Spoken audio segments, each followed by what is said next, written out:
Live from Hamilton Southeastern High School, it is Indiana High School football as the Hamilton Southeastern High School Royals are set to take on the North Central High School Panthers. Good evening, I am JP Sinclair along with Caleb Yarling, and this is the AudioSportsOnline.com pregame show. Last game out for the number 21 ranked Hamilton Southeastern Royals is one of the premier games for Indiana High School Athletic Association football in the first week. They lost 7-14, but it was to a very highly touted number 5 Carmel team. Hamilton Southeastern looked good early, but that tough Carmel defense dug in and didn't give up a point after the first quarter. Very rough game, obviously offensive for HSC. And defensively, they let the Carmel quarterback, I believe he threw for over 100 yards and rushed for 140. You can't allow that for the opposing running back. That's Robert Griffin III-esque. And honestly, it really should have been, the final score should have been 28-7, but David Herman had 2 great saves in the end zone. Yeah, they did have 3 fumble recoveries last week for Hamilton Southeastern, so that has to be a positive coming away from that game. Definitely one of the better things, obviously, coming into there. Everybody knew about how great their defense was. People thought their offense would be a little bit better because of their great wideouts they had, and obviously Aaron Matteo, the junior running back. Okay, we'll take a very quick timeout for the national anthem.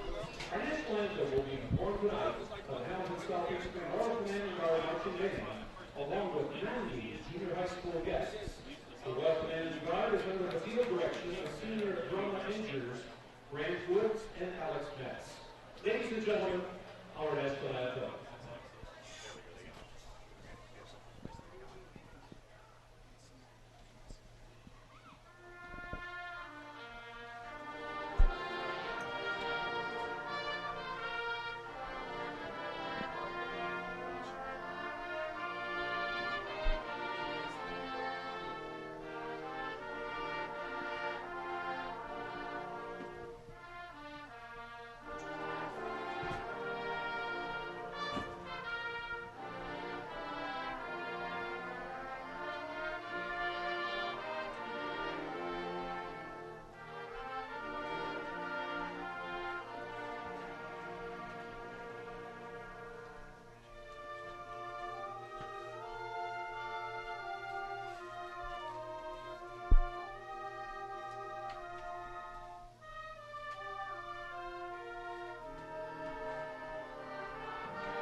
A beautiful rendition right there from the Hamilton Southeastern Marching Band of the national anthem. Hamilton Southeastern is coached by Scott May in his 7th year at the helm. Has a very impressive record of 65-17 in those years. The last sectional title for this team was back in 2011, and they have an enrollment of 3,009. The Royals play in Class 6A, Sectional 4, and are part of a very tough Hoosier Crossroads Conference, probably one of the tougher conferences in the state. Definitely agree with that, and obviously we got rid of the 2 Lafayette schools, and with that, talking about Avon, Carmel, Zionsville, Fishers High School, who had an impressive win against North Central last week. So, very, very difficult conference they play. I'd say probably one of the tougher ones in the state.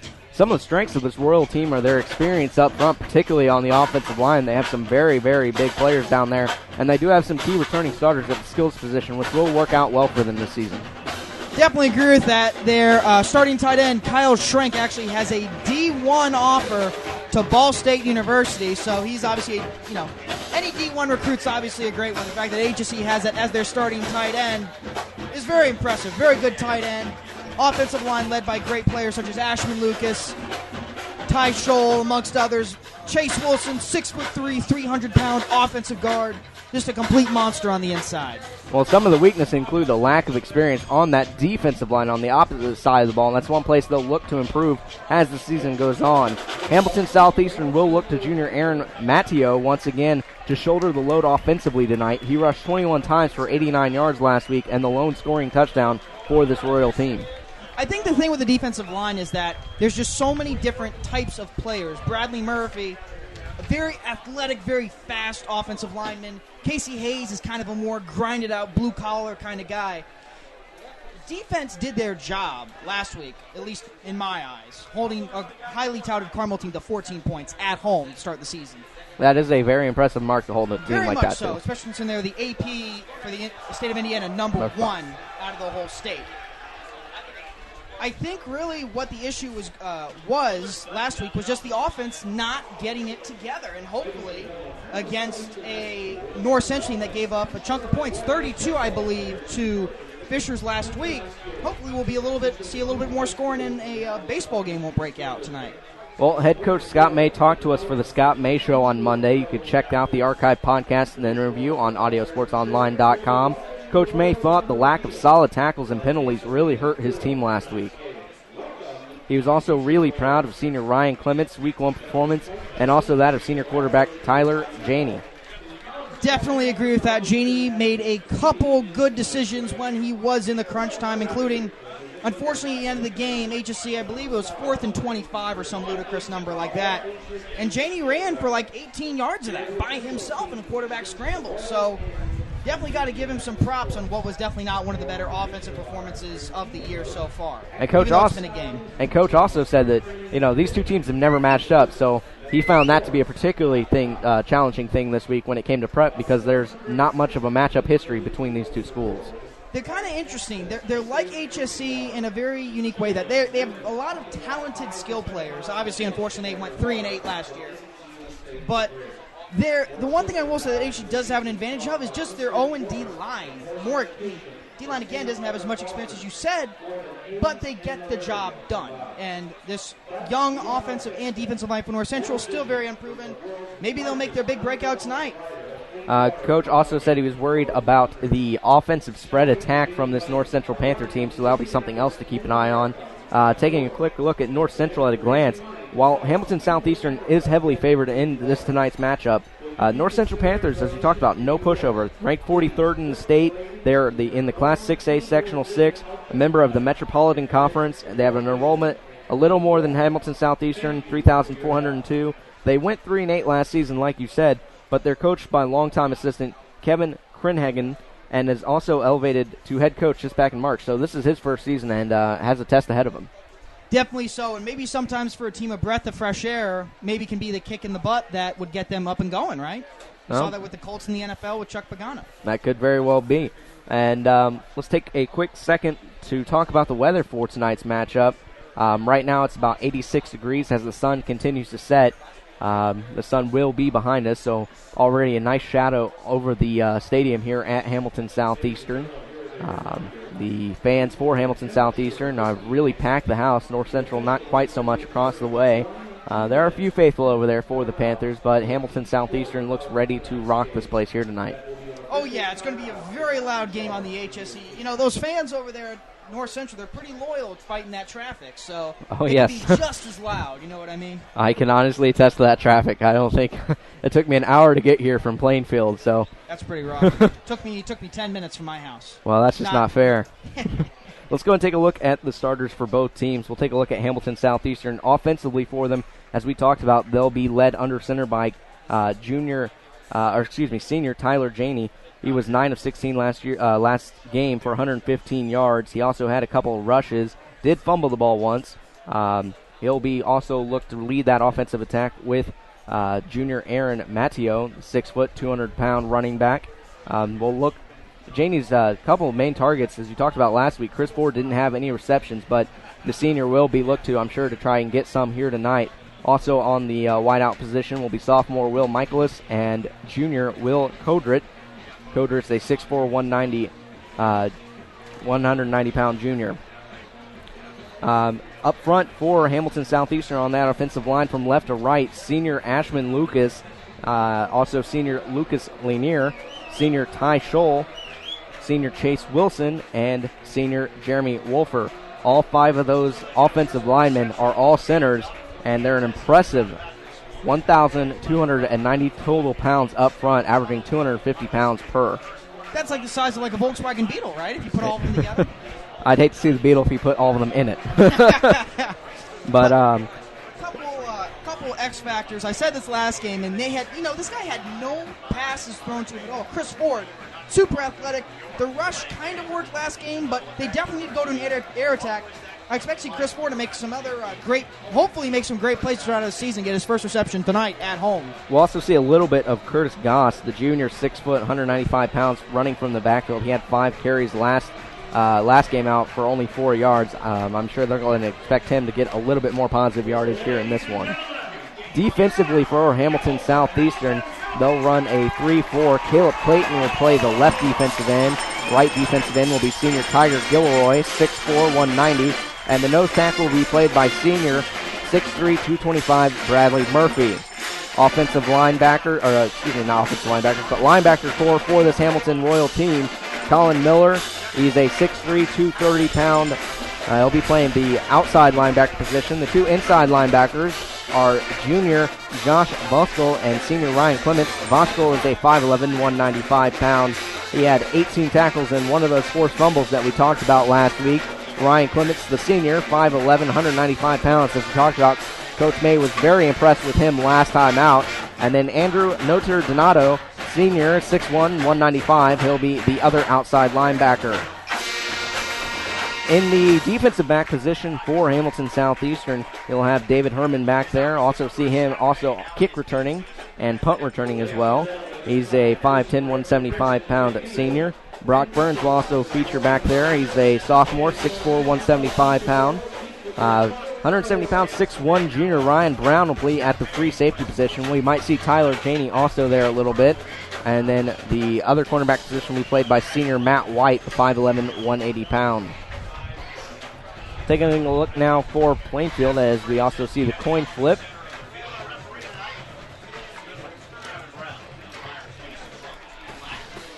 Looks like Hamilton Southeastern has deferred. And North Central will return first. So Hamilton Southeastern deferring to the second. They will defend the north end zone, and North Central defend the south end zone. For North Central, we'll get to those starters when we get to them on the field. I know last week you gave a prediction. What's your prediction for the score here tonight, Caleb? Tough one. I think the HC defense will definitely prevail as it did last week. I'm predicting a very low-scoring game, 14-21 in favor of the Royals of Hamilton Southeastern High School. Getting lined up right now for the kickoff, Hamilton Southeastern. Onto the field for the return comes North Central High School Panthers. Brady Hoffman, the senior, out there to kick it away for Hamilton Southeastern. He is 175 pounds and 6 foot. He had 2 kickoffs for 23-yard average last week. Back deep to return. It looks like it is going to be Rayshawn Davey, the running back for North Central. And also looks like Aaron Harris is also back there. And we're kicked and away. It's an end-over-end kick. Goes into the end zone for a touchback. So that's a very nice start for this Royal team. Great kick. Great way to start out the game at the 20-yard line.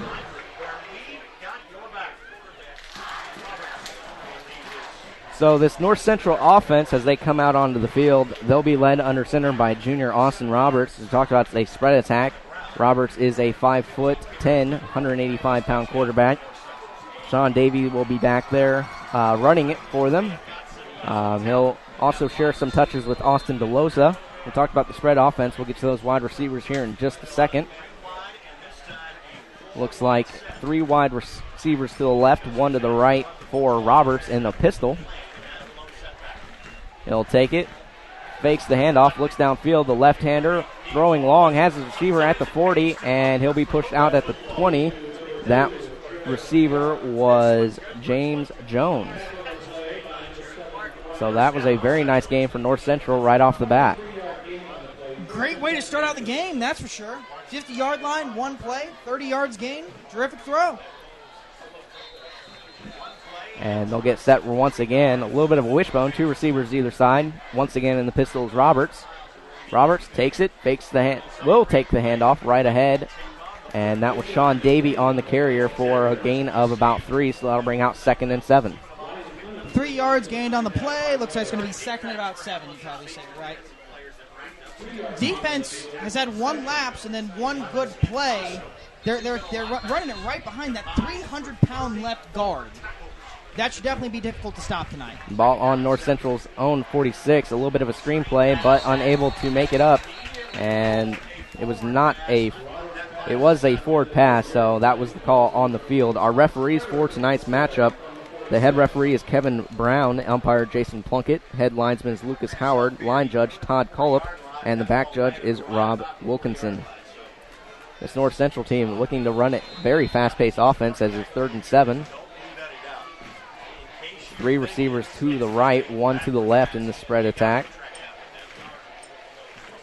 Roberts has Davey right to the left of him. And the handoff goes on the swing, but it's swallowed up right away. Sean Davey had absolutely nowhere to go. Great defense that time from Hamilton Southeastern. Definitely no complaints when you can tackle somebody behind the line of scrimmage, right? Looks like it's going to be 4th down and 8. Absolutely tremendous defense. Look at that. But it looks like North Central might be going for it. Jared, and now they will send the punt team on. So trying to catch maybe Hamilton Southeastern sleeping a little bit. Too deep back for Hamilton Southeastern, including Chris Ford, as you talked about. He can be deadly back there. The punt is up. It's in the general direction of Ford. He'll come up and let it bounce. And it hit North Central, but none of the judges caught it. And it'll take a very favorable bounce for North Central all the way down to the 11. I hate to point this out. Isn't that grounded once it hits a player? Yeah, I'm surprised the line judge didn't catch it, but either way, it'll be Hamilton Southeastern ball at their own 11-yard line. First game of the season, first drive, 93 yards, ended with a touchdown. Let's see if they can replicate that first drive success tonight. Looks like Chris Ford and Will Cordette are the 2 receivers wide right. Janey in the shotgun. One running back to his left is Matteo. Janey takes it, fakes the handoff to Matteo, keep it himself, gets to the 20, has room to run, 30, gets to the 40, and close to the 50, cuts it back, he's got more room to run, gets to his own 40, and still on his feet before he's finally brought down, still pushing the pile all the way down to the 20-yard line for Janey. A great quarterback keeper in the open field, and he had daylight in front of him, and a great cutback at around the 45. Great run. There's a flag thrown, though. There is a flag thrown back at about the 11-yard line. Officials will talk it over. We'll see what the call is. 64-yard run. And it'll be coming all the way back on a false start. So wipe away that very, very nice 64-yard play from Janey. What seemed like a great way to start out the game, QB sneak for 64 yards. Just a little bit of a mental lapse there. Obviously something HC can easily overcome. Plenty of time left on the clock, obviously. So it will still be 1st and 10. And it'll actually pull him back a little bit further when they finish spotting the ball. It'll be a 6-yard penalty from the line of scrimmage.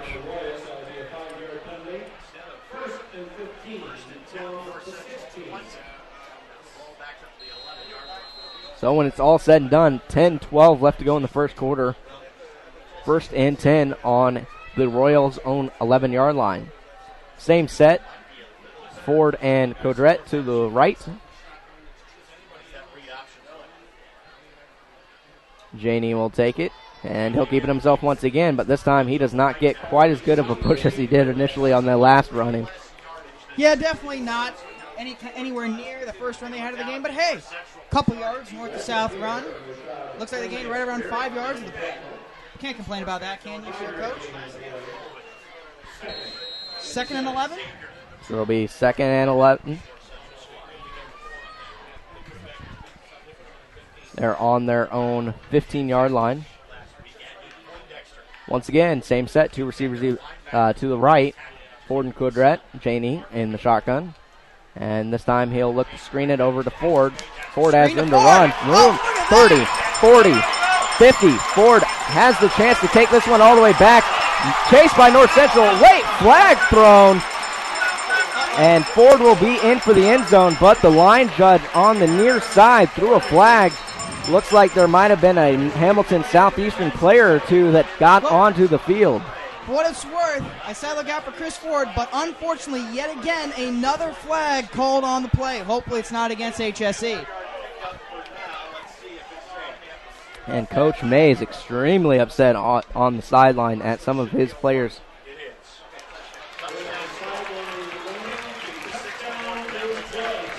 So the touchdown does count. Way to start out the game. 7-0.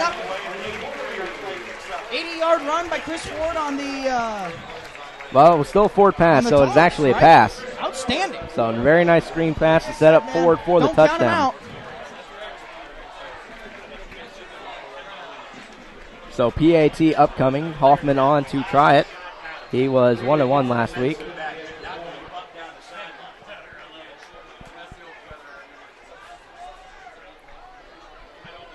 So at the 9-minute mark in the first quarter, Hamilton Southeastern gets first blood. The kick is up, and it is good. So 7-0 lead here early for Hamilton Southeastern.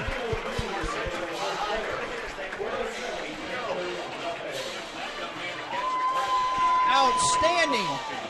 First off, you have the 64-yard run that's called back on a holding penalty, and then you follow it up with an 80-yard touchdown run. That's the flag that gets reversed. Absolutely outstanding. That's 140 yards of offense in the first possession.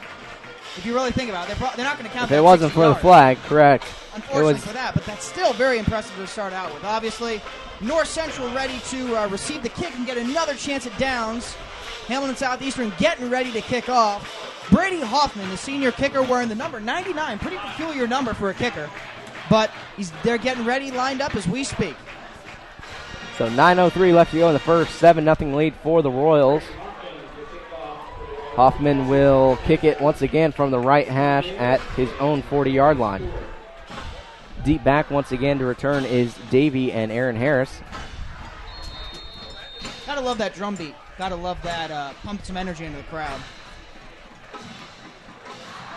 And the kick is away. Davey will not be able to field it as it goes out of the bounds after he washed it off his fingertips. So it'll be another touchback for North Central. You know, one of the things that killed HSC last week was their punting. Two out of the 3 punts were just stinkers, really bad. But let me tell you something. Brady Hoffman's done an incredible job kicking the ball off. Pretty tough for the offense to start your offense each time at the 20-yard line.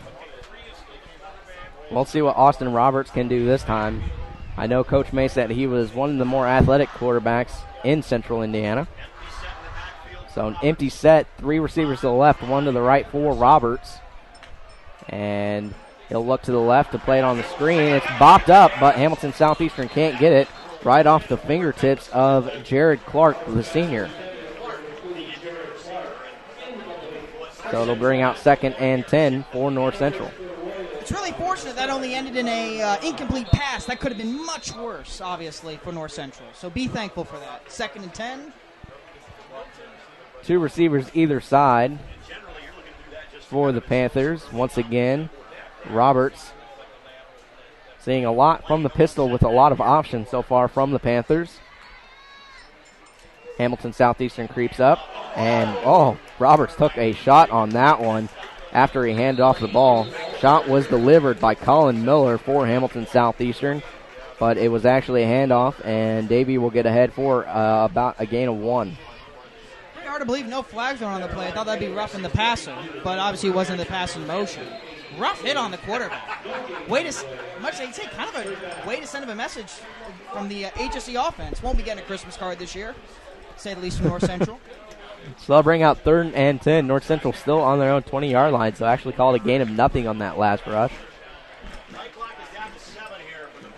Milton McClain in the backfield, 2 receivers either side for Roberts. Swinging out is McClain now. Roberts looks to throw, and the screen is bobbled and dropped by Jared Clark. So Clark having a rough go of it here early for North Central. He's had 2 miscues on 2 quick screen plays. Lots of offensive miscues for the North Central offense to start out this game as they have another offer. Obviously, that should be something the coach will definitely speak some words of wisdom to them over on the sideline, and hopefully something that North Central get fixed, obviously. On the punt is Robert Young for North Central. Once again, 2 different Royals are back to field it.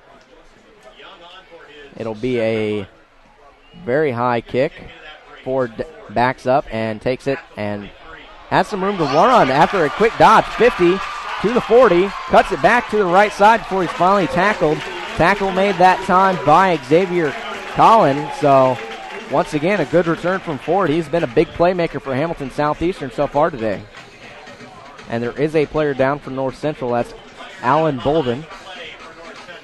Obviously very difficult to see. We don't want any player down regardless of what team it is. Great way to make something out of nothing for Ford again. He looked like he was about to get tackled and then just brushed the guy off like he was a fresh coat of paint.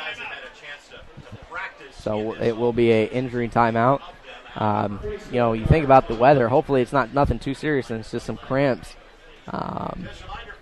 It has been a very, very hot and humid August thus far compared to July, which has been pretty mild to say the least. But Ford, you talked about wanting to see him be a big playmaker for this Royal team. Wasn't able to quite get that job done last week, but so far in the return game as well as in the receiving game, he's been a big playmaker today. Been tremendous. Absolutely tremendous. So far, granted it's only a few minutes into the first quarter, but he's been the MVP of the game. So Alan It's very Bolt, good to see number 6 for North Central able to get off the field under his own power. We wish the best of luck to him and hopefully a speedy recovery so he can get back on that beloved football field. So Bolden will be helped off the field. He is walking under his own power with some assistance, so that is a good sign. So it'll be 1st and 10 for the Royals in enemy territory. They're on North Central's own, call it 34-yard line.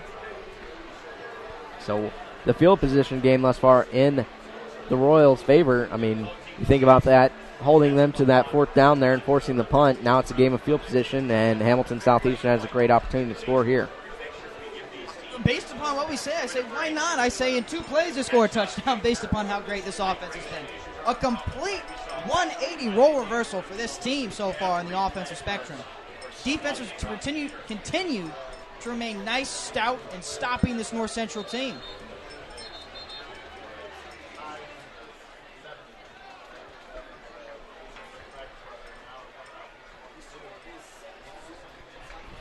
And they'll get set to play.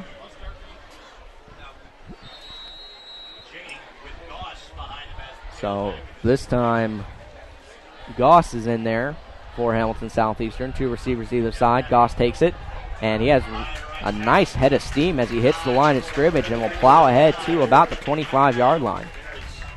Got another first down for this great Royals offense. It didn't look Doesn't matter, come run or come pass. They're getting it done. It didn't look like there was that much room to work with on the offensive line, but with that head of steam that Goss had, he just plowed straight through it. They got to be playing with some kind of hunger by losing only 1 touchdown against the number 1 ranked team. Definitely want to come out and show that, maybe show the haters that they're not so much a bad offensive football team. 2nd and 1 on the 25-yard line of North Central.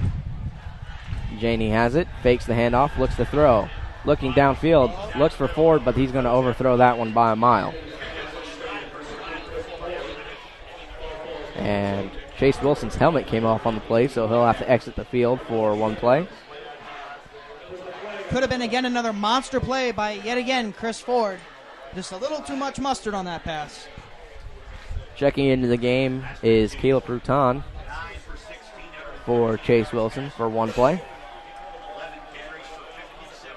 So there is a flag on the play. It's against North Central, so I didn't see what the call actually was, but it should be enough to move the chains.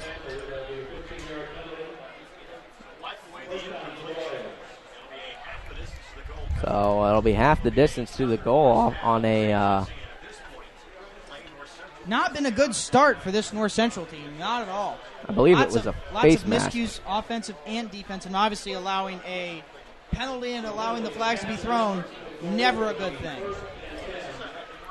So it'll be 1st and 10, just shy of being 1st and goal by about, call it 3 yards. Janey will go under center. Ford, the wide out to the right. Codret, wide to the left. Matteo is in there as a running back. Matteo gets it, hesitates, looked to cut back left, but didn't have much room to work with up front. And tackle was made that time by Xavier Cullen for the Panthers. So I'll bring out 2nd and call it 8. Still yards gained. Still can't complain. Still grinding and moving within the 20-yard line. Great red zone offense, obviously. Should have obviously maybe tried to pass and stretch their luck just again, but not bad to switch it up with a run every once in a while. Bunch tight formation this time from Hamilton Southeastern. Motion man is Ford from left to right. Janey in the shotgun, and he'll keep it himself. Quarterback keeper looks to the room on the right side, and he'll get ahead for, call it 5 before he's tackled. So a very nice gain, and that'll bring up 3rd and short. And once again, Hamilton Southeastern has a chance to try and make it even a 1st and goal before this is over. 3rd down, 8-yard line. I like my chances as a touchdown being scored right now. Definitely been able to continue to move the chains, whether it's 2 yards or 64. There seems to be no stop for this Royals offense. Once again, tight formation from the Royals. Only Ford is wide right. I formation this time. Offset. Matteo will take it on the handoff, and he'll be in there for the end zone touchdown. Down the right corner of the end zone. So a great run that time by Matteo, and that'll put him up to a 2-touchdown lead for Hamilton Southeastern. So far they have doubled their offensive output in 1 quarter compared to that whole Carmel game. Absolutely tremendous. Aaron Matteo, touchdown run. Fantastic job by the Royals offense, and let's hope they can keep plugging and chugging, and as we're getting ready for the extra point with Brady Hoffman kicking it in.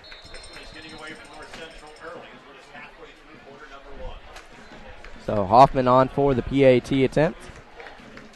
Hold is down, and the ball got spun around and up and in. So very early, 5:52 left to go in the first quarter, a 14-0 lead for the Royals. So if you're Coach May, you have to be happy with the way your team's performing thus far here tonight. That's an understatement. I'm overjoyed. Let me tell you something. I think North Central wants an early halftime. I think they want to talk over the game plan and try and make some adjustments.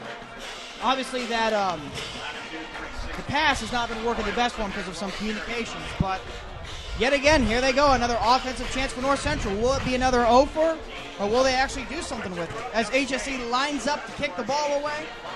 Again, the guy who's already made 2 kicks this game.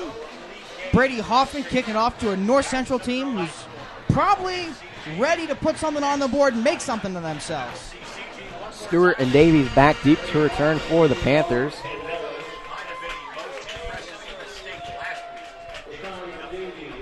About the only thing that's gone wrong for Hamilton Southeastern thus far on this one is the 2 penalties that have negated big plays. Kick is away for Hoffman. It's straight ahead. Backing up is Davies, and once again, it'll be a touchback. So North Central, as per usual, starting at the 20-yard line. Pretty hard, again, to start your offense. For the 3rd consecutive time, a touchback. Very hard. And let's see, maybe it ain't over till the fat lady sings, and obviously there's lots of time, but definitely not been a good start for this North Central offense. Let's even get the kinks worked out here as they go into their 3rd offensive drive of the game. Pardon me. It's very weird when you see a quarterback like Roberts, as athletic as he is, in a pistol formation with the spread. So this time going under center is Roberts. 1 running back behind him, that's McLean. 2 receivers to the left. Handoff goes McLean straight ahead for a gain of maybe 1 or 2. before he's gang tackled by Hamilton Southeastern. Nothing. Absolutely nothing. Maybe what, a yard gain? 2 yards? 2 yards gained on the play. I guess it's better than anything they've really had so far. Caleb Clayton is among others on that tackle. So that'll bring out 2nd and 7. North Central on their own 23-yard line. Once again, tight formation. This time Roberts on the in around, hands off, but it's snuffed out that time by Colin Miller, who snuffed out that play very early. Nice defensive execution, tackling the backfield. Boy, it has definitely got to be disheartening. As it went from what was 2 and 8, it looks like you could be moving the possession line to what looks like 3rd and 11. So after that tackle for loss there from Colin Miller, it'll be 3rd and 11 on the 19. Thus far, Austin Roberts hasn't been able to get anything positive for North Central going. Roberts this time looks to pass. Left-hander throws long, has his receiver downfield and just overthrew him. Intended target was Sean Davey. If he had caught that one, he'd have nothing but green field in front of him. That could have been really a great find by the quarterback for North Central. Could have been really bad, but just probably about 6 inches away right out of the wide receiver's reach. And yet here we have another 4th down for North Central. They're going to be punting it away to Chris Ford, who's had a heck of a game to redeem himself for the Carmel game. So once again, Robert Young on to punt for the Panthers. And the almost had sky high to get it. Gets it away, but it's blocked. And North Central will fall on it and try and advance it a little bit. Blocked that time once again from Colin Miller. So his name is being called here early defensively and special teams. You know you have that dream where everything goes entirely right, nothing goes wrong, the girl of your dreams kisses you, the date goes perfect, you get an A+ in the hardest class in the school. That's what the whole HSE team's having right now. Blocking a punt. When was the last time you saw that happen in a high school game? Been a real long time, and look at this. HSE starting their offense in the red zone. Yep, it'll be on the 17-yard line for this Hamilton Southeastern offense. 14-0 is the score. 4:36 left to go in the first. A score here will put some real pressure on North Central to try and get back into this one. I formation offset. Ford the wide out to the right. Handoff goes to Matteo. Cuts it over to the left. Has green light. And all the way into the end zone for the touchdown. So a great cut back there from Matteo after he got to about the line of scrimmage. And he was all the way in for the touchdown. Too late to change my prediction as far as the game score goes? Just a little bit. Too late? Wow. If you had to guess now, what do you think it's going to be? No, it's fine. Obviously, I'm just giving you a hard time. 21 points scored. Well, 20 points. Obviously, it'll probably be 20 because Brady Hoffman so far perfect in PATs. Let's see if he does it again. And flag thrown on the play. Let's see what it is. It'll be a false start. Looks like it's going to be false start. Offense for HSC. That'll back them up a little bit on the PAT 20 attempt. points put up. First quarter isn't know yet. 20 points put up. They're on pace to score 84 points. Well, you haven't seen, until you've seen Perry Meridian and Decatur Central go at it, the final score in that one last year was 83-79. It sounds like a basketball game broke out. PAT getting set up. And that one almost Kick blocked. Is yet again good. Almost blocked. HSC is living the dream right now. Almost blocked, but up and in for Hoffman. So they lead here early 21-0. 4:29 still left to go in this first quarter. Yet again, North Central. You run into this yet again. How are you going to continue to make adjustments? You've made no adjustments. You tried to run the ball. That didn't work. You tried to pass. Too many lapses, too many miscommunications. And here you are yet again. HSC for the third or fourth time, this quarter is kicking off to North Central. So Hoffman once again on to kick it off. Stewart and Davies, or check that. Davies and Anthony Neal back deep to return this time for North Central. HSC getting ready to kick off. Let's see what happens here. Let's see.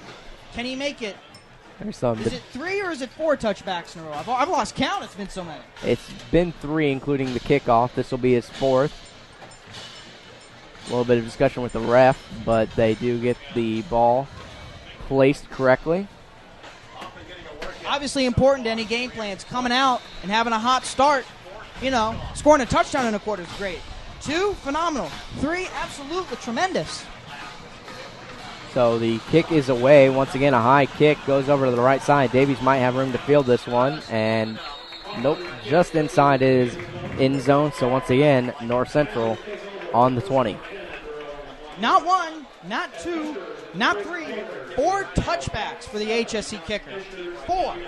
That really puts a hamper on the opposing team's offense when you're starting at the 20-yard line every single time in every single possession. Hard to believe that the kickoff team can be just as much of a factor as the defense can. So obviously with the starting position.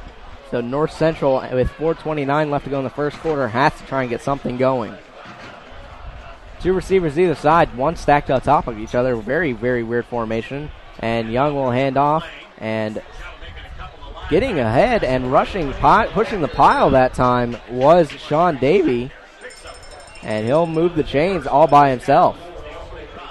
So the very first down from North Central on the run from Davies. Definitely something to be glad about that you finally got your first down. This time handoff goes to McLean up the middle, and he's met right away and pushed down after a gain of 2. Bradley Murphy there on the stop for the Royals. Nice tackle on the play by B. Murphy. Boy, this HSC defense, granted, that a couple of those runs could have ended real bad.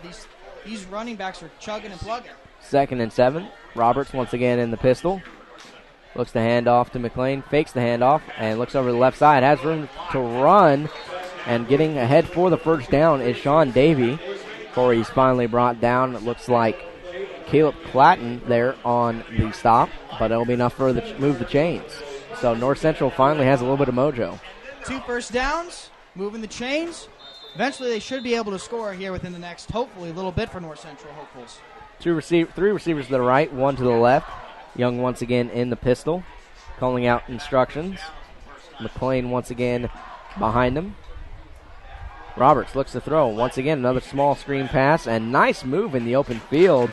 That time by Sean Davey after he caught it, made the HSE defender fall down. That was Matt White. 5 yards on the screen pass. Boy, that could have been a really rough hit. Good play by the North Central wideout to have the vision to make that move and get just a few more yards out of the play. So I'll bring out 2nd and call it 7. North Central on their own 48-yard line. 3 receivers to the left, 1 to the right for Roberts on the right hash. Roberts looks, rolls to the left, and throws it. Trying to make a move and fumbled it. We'll see who has it. Hamilton Southeastern saying they have it. And they'll say North Central retained possession. North Central continues the possession of the ball. 3rd down and about 5 yards to go. That was Lucas. Best position offensively they've been in all game.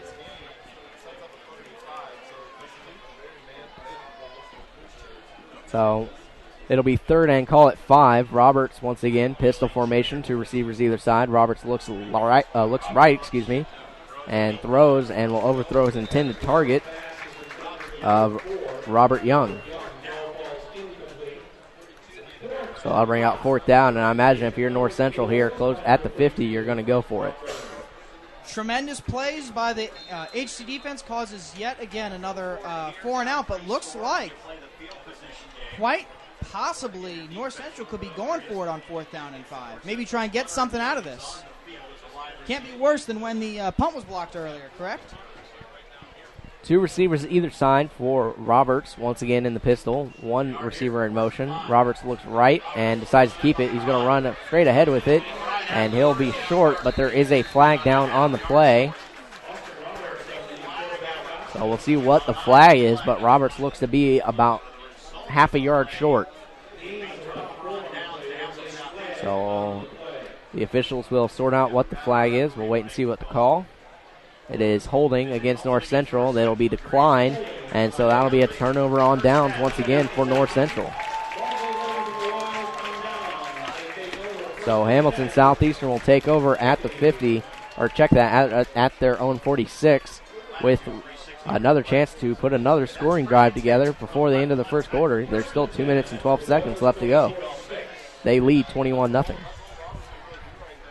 Yet again, this HC offense gets another go-around. Let's see if they can make it score 28 points in one quarter, which means in the span of one quarter, they would have scored more than 4 times they scored against Carmel. Pretty impressive stat to think about if you really think about it. Janey in the shotgun. Matteo to his right. 2 receivers either side for the close one. Fake up to Matteo, and the intended target was, that time, was Kyle Schrack, the tight end. Had him downfield, but just unable to make the connection from Janey to Schrank. Right call. You wish you would have been able to execute it, though. That's really kind of the one thing about it. Hey, guess what? It's still only 2nd and 10.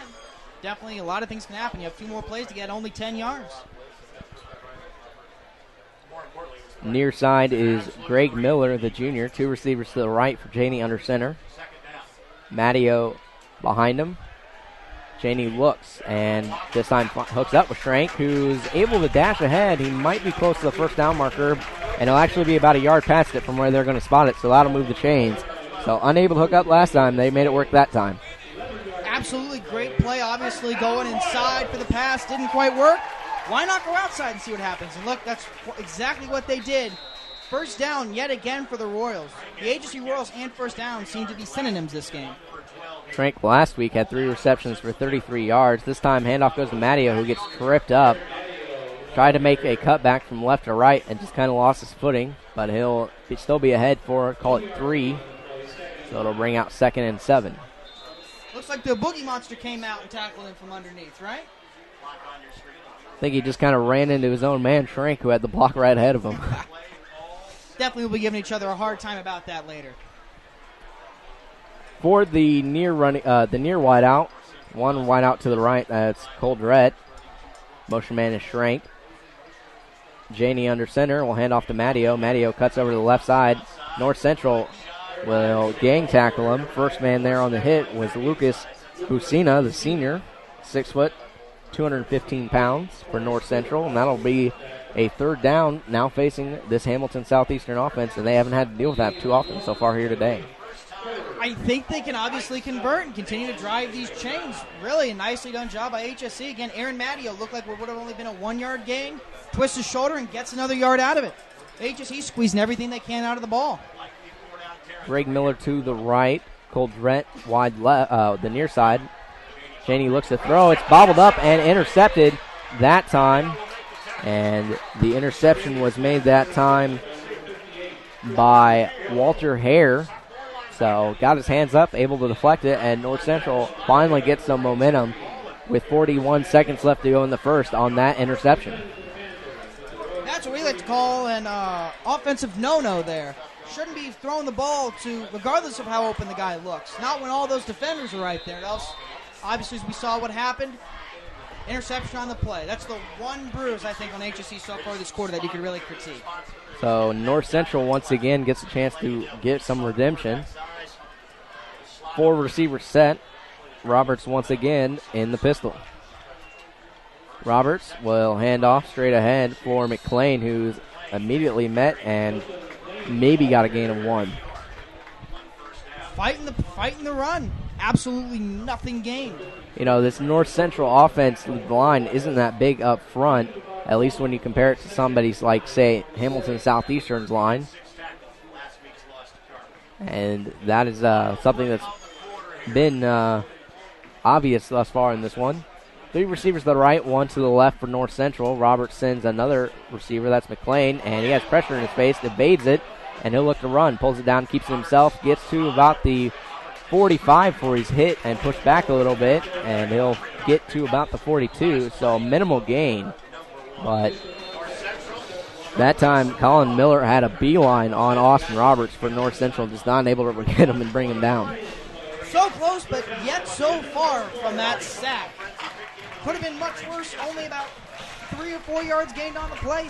End of the second quarter. HSC off to a tremendous start in their home opener of the season. So 21-0.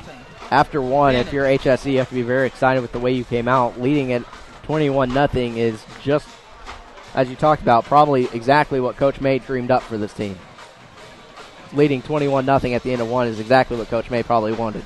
Oh, absolutely. It's literally, like I said earlier, it's a dream they're living right now, except for that one blemish. But, hey, you can't quite critique them when you have all the touchdowns they have, all the great plays that they've had, continue to squeezing any kind of life they can out of the ball and continue to move the chains. You're North Central, though. What kind of changes do you make? Well, so far the running game hasn't worked out for them. They've been doing screens. They've had a couple opportunities to look downfield. They just haven't been able to hook up. So I would look for Austin Roberts, particularly as the game wears on, to look more and more downfield. Yeah, they had almost a really nice play that was just about 6 inches out of reach, North Central did, earlier on, a pass, and would have been interesting to see if they had converted with that, but obviously they did not. So maybe we'll see another thing like that happen yet again for North Central. So we'll take a very quick timeout as they reset it. So give me just 1 second. I'm getting water. You want anything?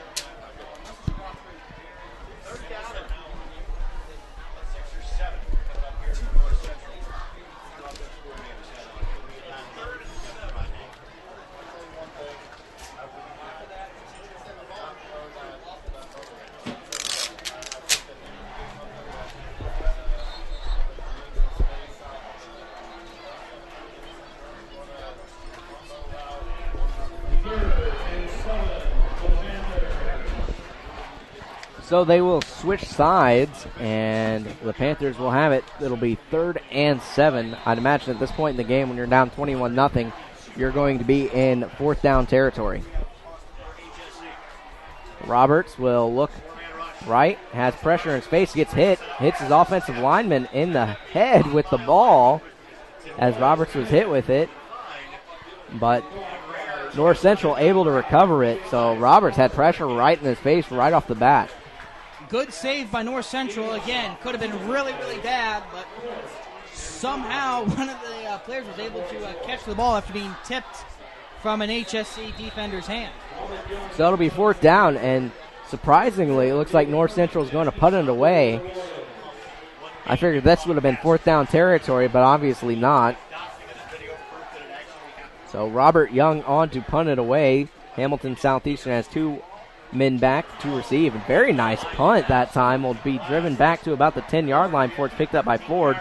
Ford gets ahead to about the 20 before he's brought down. So very good job by Ford to get some positive yards when it looks like he was going to be tackled at about the 10.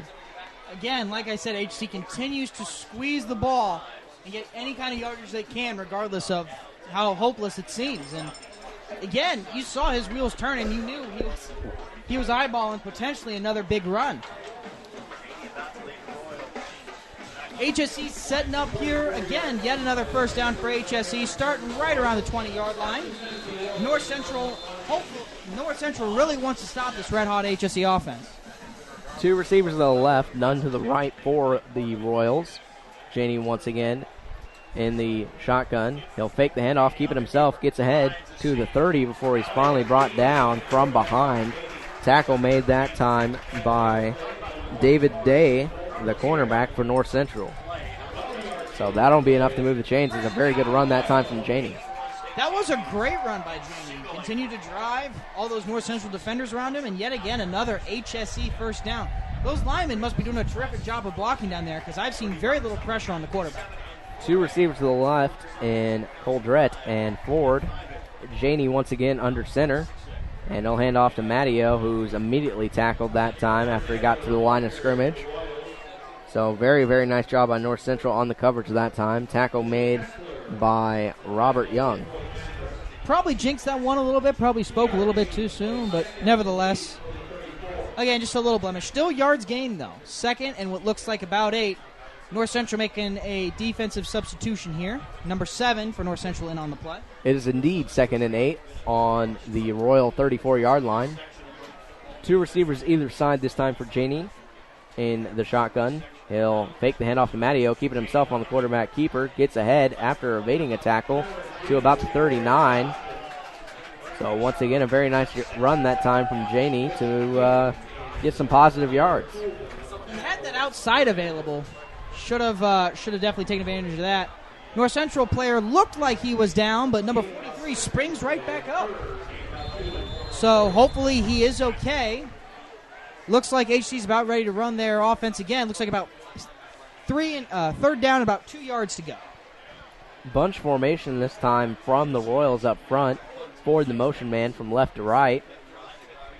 Janey will keep it himself on the quarterback keeper and plow himself ahead to about a gain of, call it 4. There is a flag on the play. Flag thrown on the play. Let's see what it is. Let's see what the referee's going to say. Looks like mask face against mask North Central. So that'll be a little bit extra there on the gain.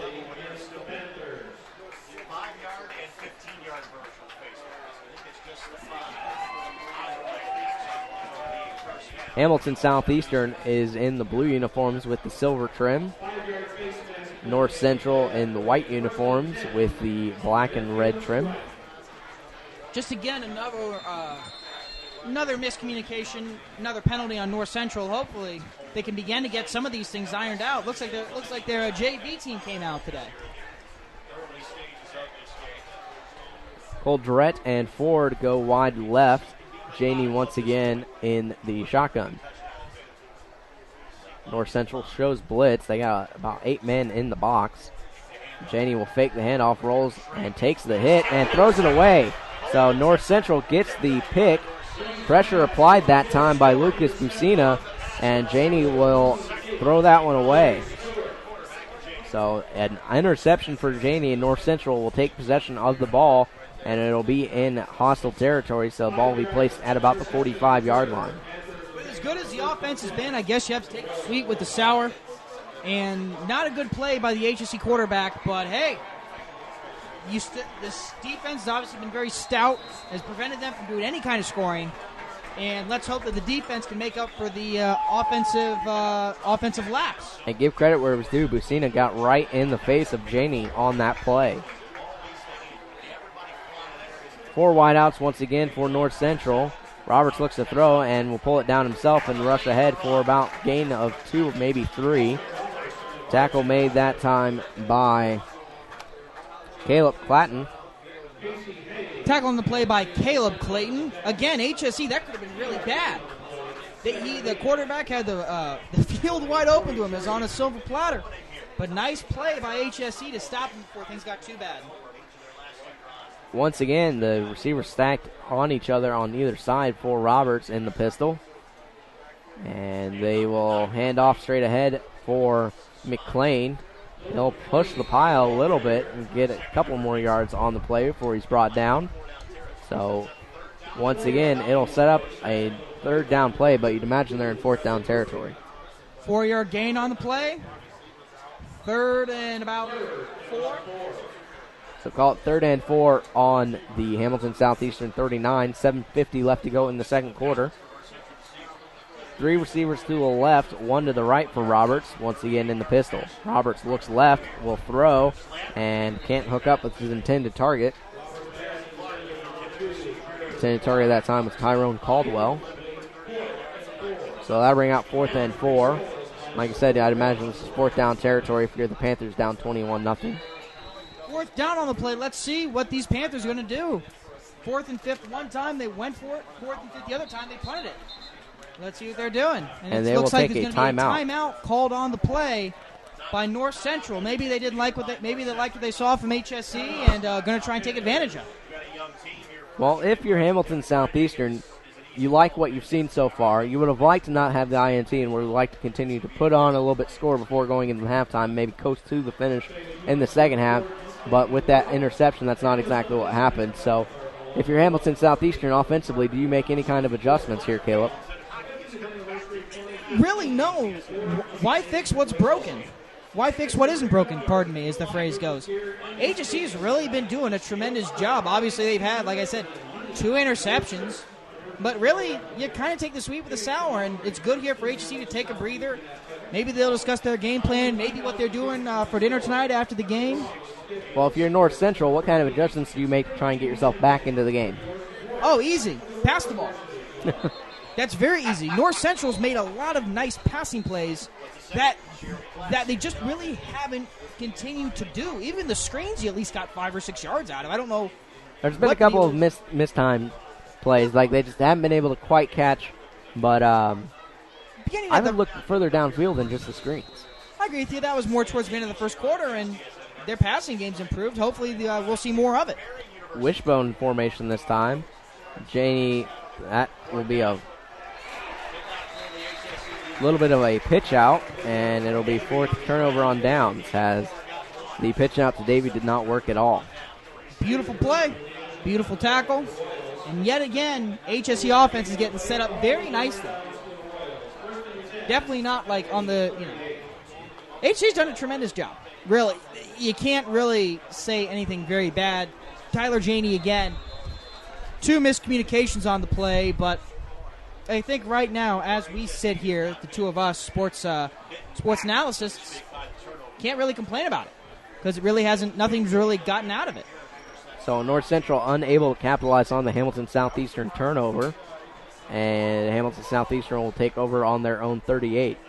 North Central shows blitz. Janey keeps it himself, has room to run, gets to the 45, to 50. Stiff arm gets him out to the 55 before he's finally pushed out at call it the 57. So a great run that time from Janey. Had pressure right away, but they couldn't find the ball. North Central couldn't when Janey took it down and ran him himself.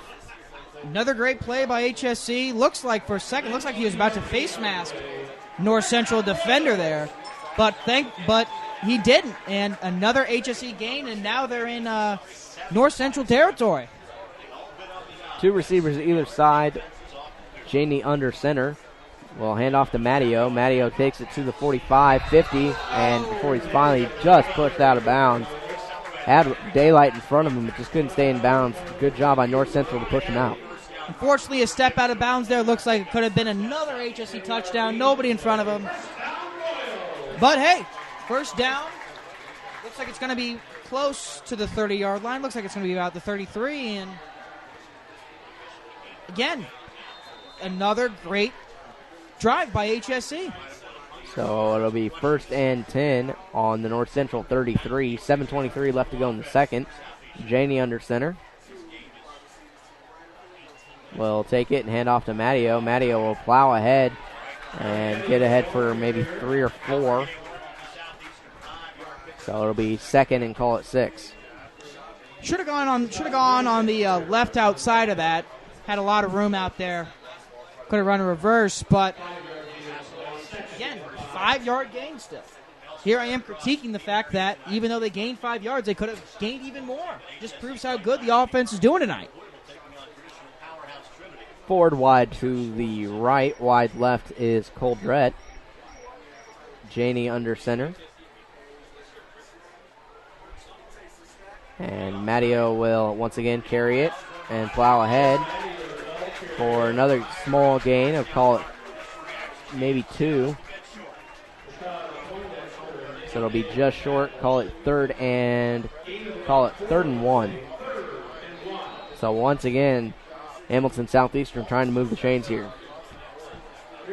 Yeah, the chain gang. They're moving. They know how to move it. They know. They've studied it. They know it like the back of their right hand. I'm calling right here QB sneak by Janey. They're going to get that yard, not do anything too complex. It's nice and simple. Matteo actually gets it on the handoff and bounces out to the left side for a gain of, call it 5, well enough to move the chains and into the red zone for the Royals. So Matteo once again getting the job done on the ground. Obviously, I was incorrect in my assuming they were going to do a QB sneak again. But hey, first down within the 20-yard line. You got to be liking how this is going so far. They're on pace to score 56 points if they score a touchdown here. And Bucina will limp off the field. Looks like he's got a little bit of cramps. I formation this time from Hamilton Southeastern. Janey will hand off to Matteo. Matteo, with a head full of steam, gets ahead all the way to the 10 before he's brought down. Tackle made that time by Rashid Poindexter, the junior, 5'10", 195 for North Central. 12 yards gained on a run play. And it's just every run play, it seems like it's more than 6 yards. And at this point, if you're Hamilton Southeastern, you're trying to run as much as possible. You want to go in within a big lead into the half. Oh, yeah. Once again, I formation from the Royals for the one wideout to the right. And Matteo will take it on the handoff and plow ahead for a gain of, call it, 3. So it'll be 2nd and goal on about the 2-yard line. Check that. Ball was placed on the 5-yard line. 2nd and goal on the 5 for the HSC offense. Let's see what they're going to do here. Sorry to interrupt, but I think worst case scenario here, you kick a field goal.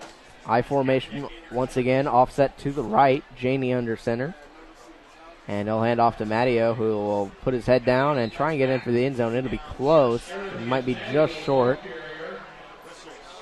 So he will be short by a few inches. So it'll be 3rd and goal on the 1. Matteo's helmet came off, so he'll come out for one play. Timeout on the field. Alec Jessup will check in. So 4:26 left to go in the second. Clock still rolling. 3rd and goal. Hamilton Southeastern a chance to pad their lead here. Janey under center. I formation. And Janey will keep it himself. He'll get into the end zone easily.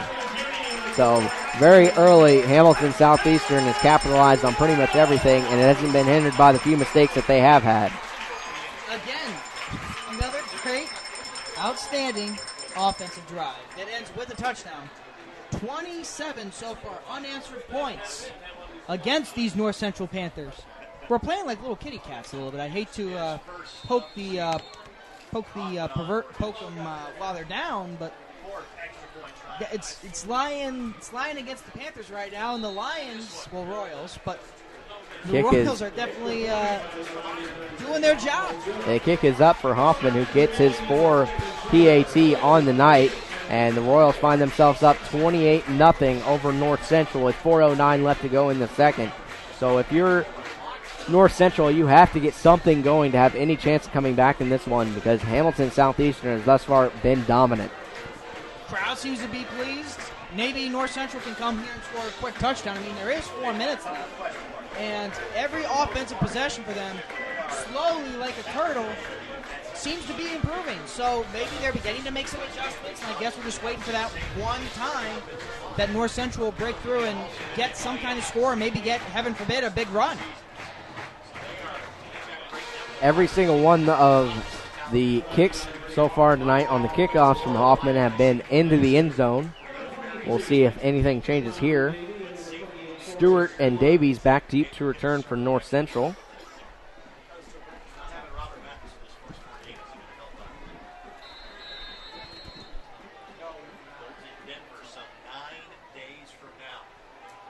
Hoffman has the kick. It's high, end over end, and coming up to field it before it bounces out of bounds was Stewart, who had it bounce off his chest. So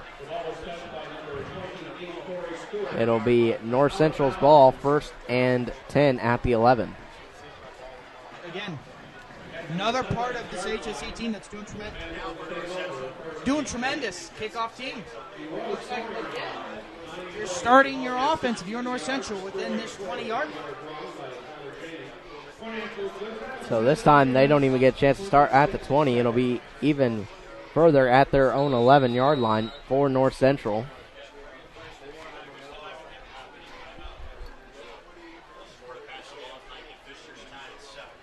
Roberts in the pistol formation, 2 running backs either side.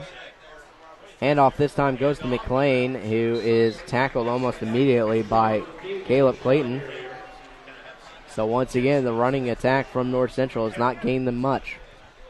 They got to continue this small attack, though, to maybe even stand a chance right now. I guess if you're at North Central, you'll take any kind of offense right now. Easily getting overpowered. So a gain of 3 on that play, bring out 2nd and 7 on the 14. 2 receivers to the right, 1 to the left for the Panthers.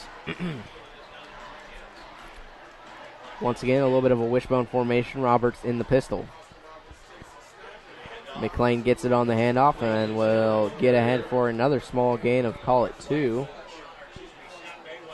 So call it third and 4. So once again, just rushing it, very, very kind of a passive offense here from North Central.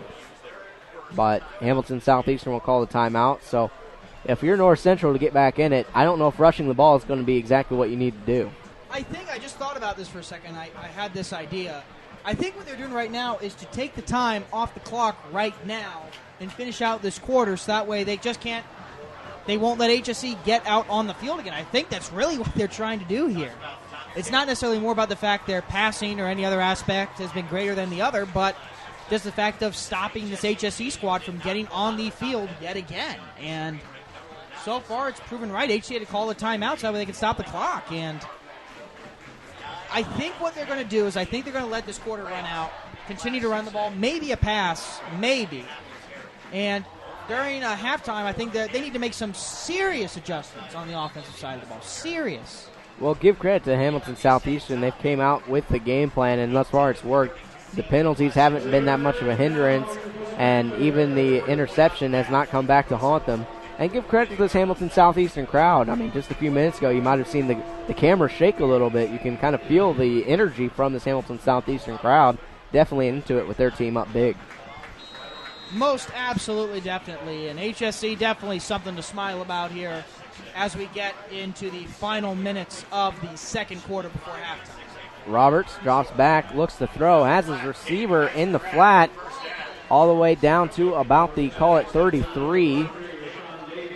Receiver that time was, I believe, Davey, the running back who got out in the open field. So very, very nice pass on the hookup from Roberts to Davies, and that'll move the chains for North Central. What did I tell you? I told you they're going to bring out a pass, and it's going to be a big one, hopefully, right? What I'll say is this, their pass has been working great. First and 10, Roberts drops back, fakes the handoff, has their intended target downfield to the 40, 30, and one man to beat before he's finally drugged down.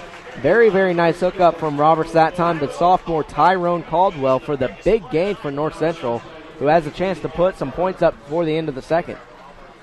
I think they're trying to switch it up here. They obviously had a lot of run, and now that's what HSE's expecting. That's what their defense is driven to. Obviously, the linebackers are blitzing the quarterback, but now they're going to have to play more coverage. Now they don't know what's going to happen. Two great pass plays by these North Central Panthers. So after the 40-yard completion, it'll be first and 10 on the 22 in Hamilton Southeastern territory. Three receivers to the right, one to the left. Roberts in the pistol. Fakes the handoff. Roberts looks, pulls it down, looks to run with it, and he'll get ahead for some positive yardage before he's plowed backwards. So either still a nice little positive play for him. Roberts on the quarterback keeper. Almost looked like his number 56 kind of tackled him a little bit. Looks like he didn't know what jersey he was wearing. Looks like he tackled his teammate on the play. But hey, just switching it up. 3-yard gain on the play. They're just switching up, and obviously it's giving a headache to HSE. So that'll bring out second and 7. Ball on the 19-yard line. North Central getting the play call in. 9 seconds left on the play clock. Two receivers either side for Roberts. Motion man is McLean. Roberts, pressure in his face. Rolls out and tackling him for a loss after he received it was Anthony Neal on the reception, but Hamilton Southeastern covered it beautifully. Beautiful team play. Stop, obviously, a nice screen pass. Obviously, one teammate wasn't enough. Nice to have another teammate flying in and swooping in and causing that hard tackle. Yeah, I give credit to this Hamilton Southeastern defense. Thus far, they've been swarming to the ball. So that'll bring out third and 11 for North Central. Three receivers to the left, one to the right for Roberts. Roberts looks right, steps up, will keep it himself. He'll be wrapped up and brought down hard at about the original line of scrimmage. So Hamilton Southeastern once again not giving anything here easy to Roberts. Again, you didn't see anything. It looks like there's going to be a timeout on the play. Timeout North Central to stop the clock. Central Panthers on the timeout. Interesting, they could go two ways. I have not seen their kicker today, but he's 30 yards out. I mean, it's not a bad kick, so we could definitely see that. Or we could see them go for, on the fourth down, try and do one of their great passes that have definitely shown some tremendous skills. Showing off my terrible basketball skills. Obviously, I can't even. my teammate here, he's showing why he was a first-round selection in the NBA draft. Am I correct on that one? That would be not correct. Trying to throw my water bottle just only probably 4 feet away. Couldn't even get it into the trash can. I gave you that nice assist. Don't worry about it. Nice putback there. So it'll be 4th and call it 8 on the 20-yard line for North Central. He desperately needs to try and get something going before the half. So a big play here in this game upcoming. 2 receivers to the left, 2 to the right for Roberts. Once again in pistol. McLean, the running back, behind them. Roberts will take it. He looks left. Throws. Has a man in the corner of the end zone. And it's deflected beautifully that time by David Herman on the play. So David Herman with the big-time pass deflection there for Hamilton Southeastern. He needs to be called the monster of the end zone because that's over the span of 2 games. 3 nice plays he's made in the end zone, preventing a touchdown. Yeah, David Herman last week, the senior, had 1 interception, 7 tackles, and 1 fumble recovery. So he was all over the place in that Carmel game and continues to be a factor here tonight. So it'll be 1st and 10 on the 20-yard line with 51 seconds left to go for Hamilton Southeastern. I'd imagine at this point you just take a knee because North Central's burned so many of their timeouts here in the first half. Yeah, I don't really see them going for a Hail Mary just quite yet here. I see them going for a knee, and looks like they're maybe going to call something. Yeah, they're going to call something. Looks like it's a pass. Tyler Janey's on the run. Nobody around him. He's going to go out of bounds. 10-yard gain on the play. And what we thought HSC was going to go down and end the quarter, they just run out of bounds and another 10 yards gained. Called a total gain of 11 for Janey, so they'll bring out 1st and 10 and move the chains. Ball will be placed at the 31-yard line in Hamilton Southeastern territory. Trying to go for the juggler here are the Royals. 2 receivers to the right, 1 to the left. Matteo, the lone running back. Janey looks right and throws. Can't find his intended target of Schrank over the middle. So that'll be deflected and call it 2nd and 10. Just about 40 seconds. Maybe we could see another nice QB sneak by Janey. Good eyes by him. Let's see what HSC does here. Obviously, they are not just bowing down and letting this quarter end. They definitely want to make an exclamation mark on this game. Ford and Miller wide right, and looks like a timeout will be called here. Timeout in HSC, it looks like? And it'll be North Central, so that'll be their last timeout of the first. So with 39 seconds left to go in the second, Hamilton Southeastern is continuing to be dominant today. 28-0 is our score here from Hamilton Southeastern. Thus far, it's been a pretty one-sided affair. One-sided affair so far. Oh, they're doing great. Now, here's my favorite trivia game of all time. It's better than Jeopardy. Do you see them doing something quite like a Hail Mary? Do you see them having maybe a 70-yard run to end the quarter on a touchdown? Do you see anything like that coming? Well, to be honest, I figured they'd take a knee and run down the clock to end the first half, but they've been going for it, so... I'm hoping for, obviously, maybe another touchdown, put an exclamation mark, and put HSC 35-0 ahead going into halftime. 2 receivers to the right, 1 to the left. Janey trying to make that score happen. He is on his own 31-yard line under center. Janey will find Ford in the flat on the little screen. Ford will get ahead to about the 36 before he's knocked out of bounds. Called a gain of 7 on the screen, so that'll bring out 3rd and 2. Gain of 10 on the play. They're just hard working. And it's worked. It has worked. It is yet to fail. Screen pass, deep pass, QB sneak, running between the tackles, run outside the tackles. Literally nothing has been stopped. Coldrette and Ford wide to the left. Miller wide right for Janey under center. Janey will hand off to Matteo. Matteo gets the first down, crosses the 50, looks for more room. Nice job by Matteo to not only, as soon as he realized that was as much as he was going to get, to dive for the out of bounds line to stop the clock. Smart play, dive into the out of bounds. I'd give him a 10 out of 10 on that Olympic dive, that's for sure. And looks like HSE, 27.4 seconds at the 50-yard line. It ain't over till it's over, as Casey Stengel once said.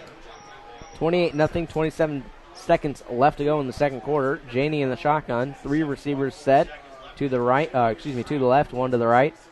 Janey rolls, looks left, finds Coldrett in the flat, gets ahead for 3, does not get out of bounds, so that'll force Hamilton Southeastern to use the timeout, which is exactly what Coach May does with 19 seconds left to go in the second.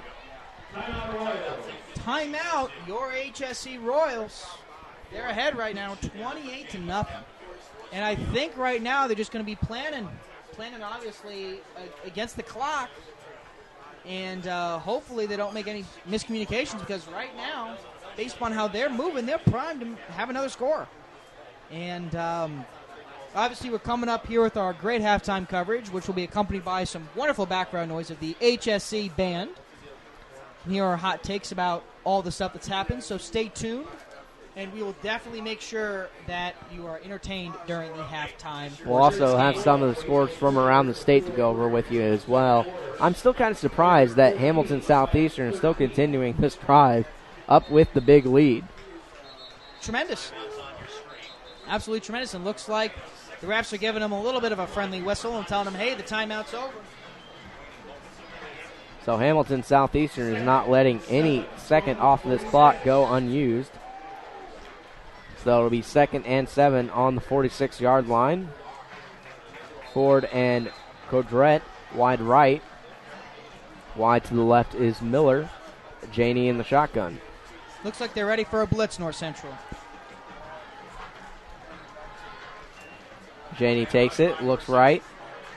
Continues, finds Struck right in the middle of the field, but nice deflection that time from North Central. Deflection made that time by Xavier Colvin.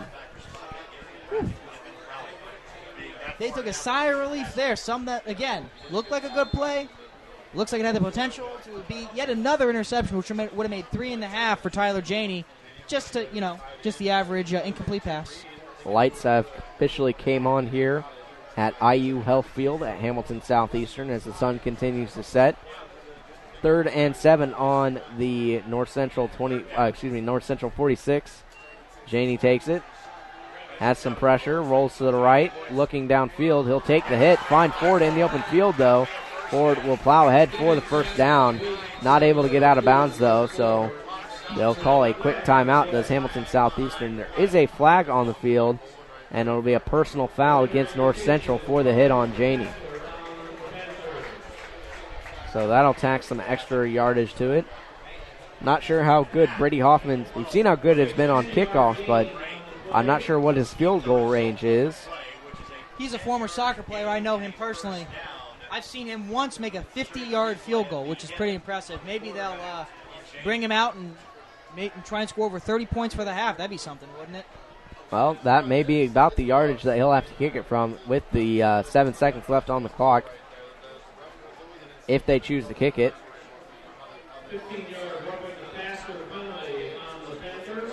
So after the personal foul, it'll be 1st and 10 at about the 21-yard line in North Central territory.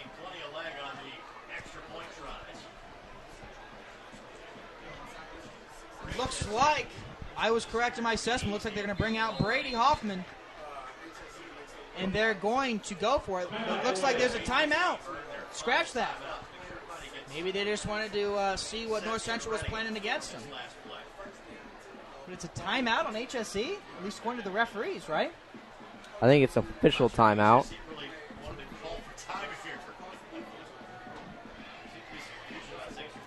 Looks like it's... There's no indication about who the timeout was taken by from the official.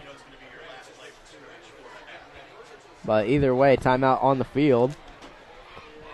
I think maybe they just brought the kicker out there to put that in the mind of North Central, and maybe they're just going to run maybe a, not to jinx anything, knock on this plexiglass here, but maybe they're going to do a fake field goal.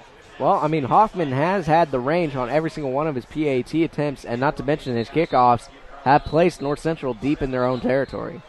That'd be interesting with about 7 seconds, 6.9 to be exact if you're a stickler as far as that goes.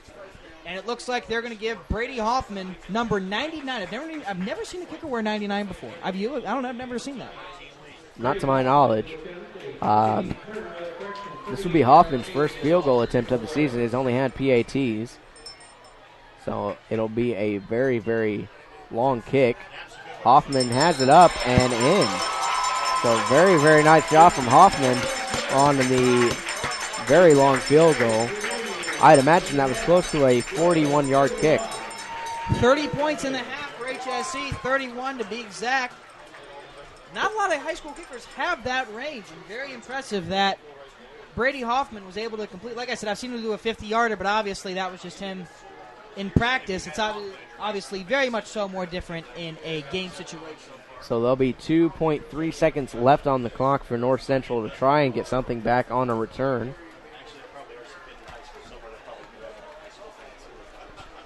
HSC looks like they're going to get out their kick team here. North Central, boy, this was definitely one half of football action they definitely like to forget about. But comebacks are comebacks, and that's what makes sports great. Maybe we'll see a little bit of a spark of life in the second half for these North Central Panthers. But just kind of looking at their demeanor right now, especially on the kickoff return, it looks like kind of giving up. Some players just kind of walking around, maybe trying to think about other stuff, maybe trying to get mentally more there, but... And you got to think this North Central team did play a very, very tough Fishers team last week and even led a good chunk of that game. So this has to be kind of a little bit of a letdown in their minds facing Hamilton Southeastern here at the half. It's unfortunate that our minds as human beings focus on the negatives, but I think that's what North Central's doing. They're still feeling that hangover from the loss last week. So Hoffman on to kick it off to Stewart and Davies, and it's a little pooch kick. And it's finally kicked up and down at about the 21-yard line. And that'll bring it into the first half. So very, very nice safe pooch kick that time from Hamilton Southeastern. We'll take a very quick timeout. When we come back, we'll recap the first half. You're listening to Audio Sports Online coverage of Hamilton Southeastern High School football.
In Grand Wood.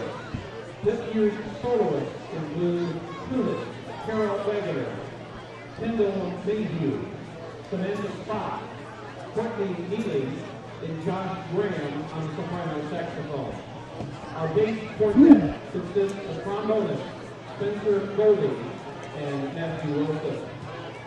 The baritones are Garrett Everson and Ryan Burr.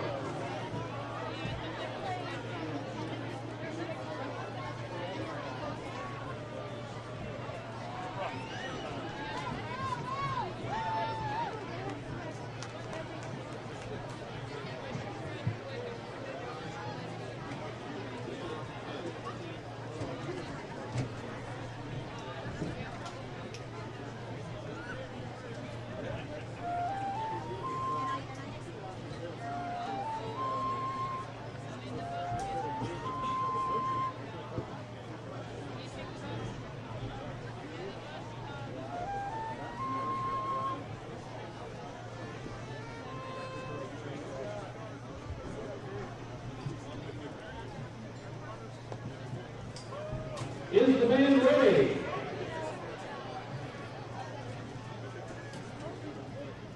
You may take the field in halftime performance.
Welcome back to Hamilton Southeastern High School, to IU Field.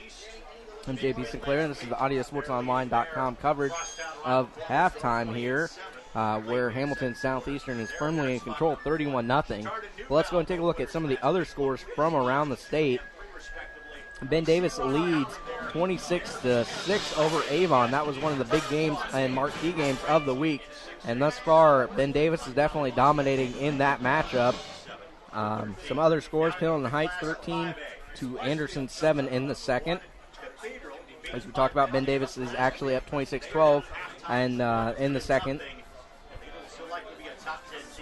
Carmel is playing Louisville Trinity to a 7-0 score. So once again, Carmel in another low-scoring affair. Monrovia is dominating Cascade 41-7. There's a Hendricks County matchup for you. Warren Central, a surprising lead over Cathedral of Indianapolis, 20-0 at the half. That's a very surprising score. Whiteland leads Center Grove 13-7. Columbus North, who Plainfield played last week, is trailing Columbus East 7-21 in the second. North Decatur is leading Edinburgh 21-0 in the second. Noblesville is leading Hamilton Heights 14-0 at the half. Brownsburg is dominating Lawrence North 21-7. So that's a very surprising score. Lawrence North, a little bit of an underdog, but I was kind of surprised. I figured Brownsburg would be leading a little bit more in the second, so we'll see what the final is later on that one. As we said, our score from here. Pike and Fishers in a very, very good matchup. Fishers leading just one over Pike at the half, 14-13. Ron Colley up one over Franklin Central, 7-6 at the half. And Southport leading Westfield 27-19 in the second. So those are some of the early scores here from around the state. I'd like to bring in my partner Caleb once again, and we can talk a little bit about this first half, which was thoroughly dominated by Hamilton Southeastern. North Central not really putting up much of a fight thus far. Hard to believe I would ever say such a thing in my years of existence, but domination for this game for HSE is kind of an understatement, don't you think?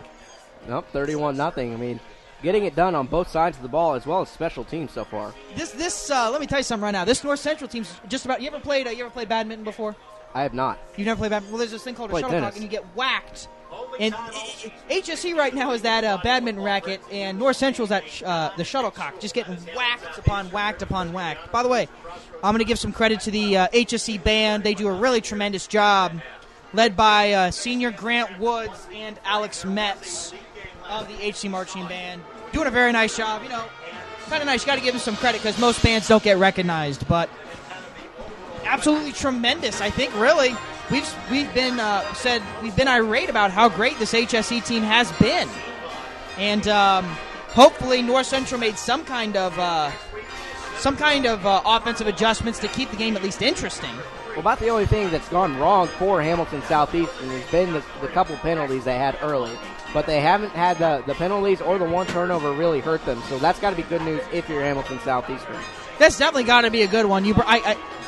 When it comes to some of these about the refs, it just kind of depends on the game. But that's a good point. A lot of clumsy plays by this North Central squad who so far has not played up to snuff of a 6A high school football team. You know, and you also take a look at, like, if you're North Central, you have to make some big-time adjustments coming out of the locker room. We talked about their demeanor a little bit in the second quarter. Their heads were a little hung. Their body language wasn't exactly excited. Vice versa, Hamilton Southeastern was really excited almost at every single play from the start of the kickoff. I think I have an idea of what North Central could do. I think what you have to do is just, because of the fact you don't know what's going to happen, I think you have to have the line keep rushing the offense. Obviously, that creates pressure on the quarterback. Have your DBs and safeties play back. I think when it comes to the linebackers, have one that blitzes and have one that kind of stays in coverage, so you have insurance either way, and have the strong side linebacker blitzing. I think it would make it'd make more interesting because that other guy added to the line. You know, there's only so many offensive linemen that can contain so many people. And you talked about Chris Ford last week. In his senior year, his last campaign, did not have that big of a night against Carmel, but here against North Central, he has really turned it on. He is en fuego. He's on fire tonight. Absolutely outstanding job. Touchdown, I believe. Definitely a lot of yards. He's definitely received the ball after the kick very well. He's also been a factor in the return game as well. He's been a great factor. HSC, the return game last week with the punting, I don't think, you know what I just realized? They have not punt once this whole game. Nope. They had 5 punts last week against Carmel, and this week so far 0. So a completely turn of affairs here for Hamilton Southeastern. Punt game for HSC is pretty weak. Obviously, we saw 2 of them go. Well, I should say, 2 of the 5 go out of bounds within 20 yards or so. So obviously HSE has not had that part of their game exposed just quite yet. So I'm hoping here that they don't have to, because that's definitely one of the weaker parts of HSE's game. And looks like they're getting everything ready. Looks like they're getting the water and the Gatorade and all that stuff ready. And give credit also to Janey. I mean, last week he had a very solid performance against Carmel, but has really ramped it up here against North Central. I mean, he has continued to be a force, not just throwing the ball, but also running the ball. Yeah, this week's performance does not even compare to last week's. Unfortunately, what I will say is this game he's had way more turnovers, 2 in one half alone. But really, do you look kind of the other way with how well everything's gone? It's not like they've scored. It's not like they've been in threatening territory.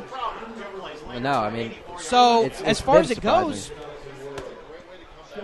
he could throw 10 interceptions as long as North Central doesn't score off of it, right?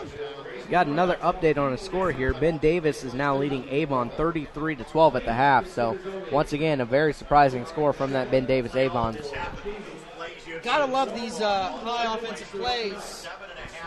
Looking at this, obviously, Operation Football app, I highly recommend it if you want to keep up. Cardinals playing against a team from Louisville. Am I reading this correctly? Correct. They're up 7-0 last we checked. The other surprising one was the Ben Davis Avon score.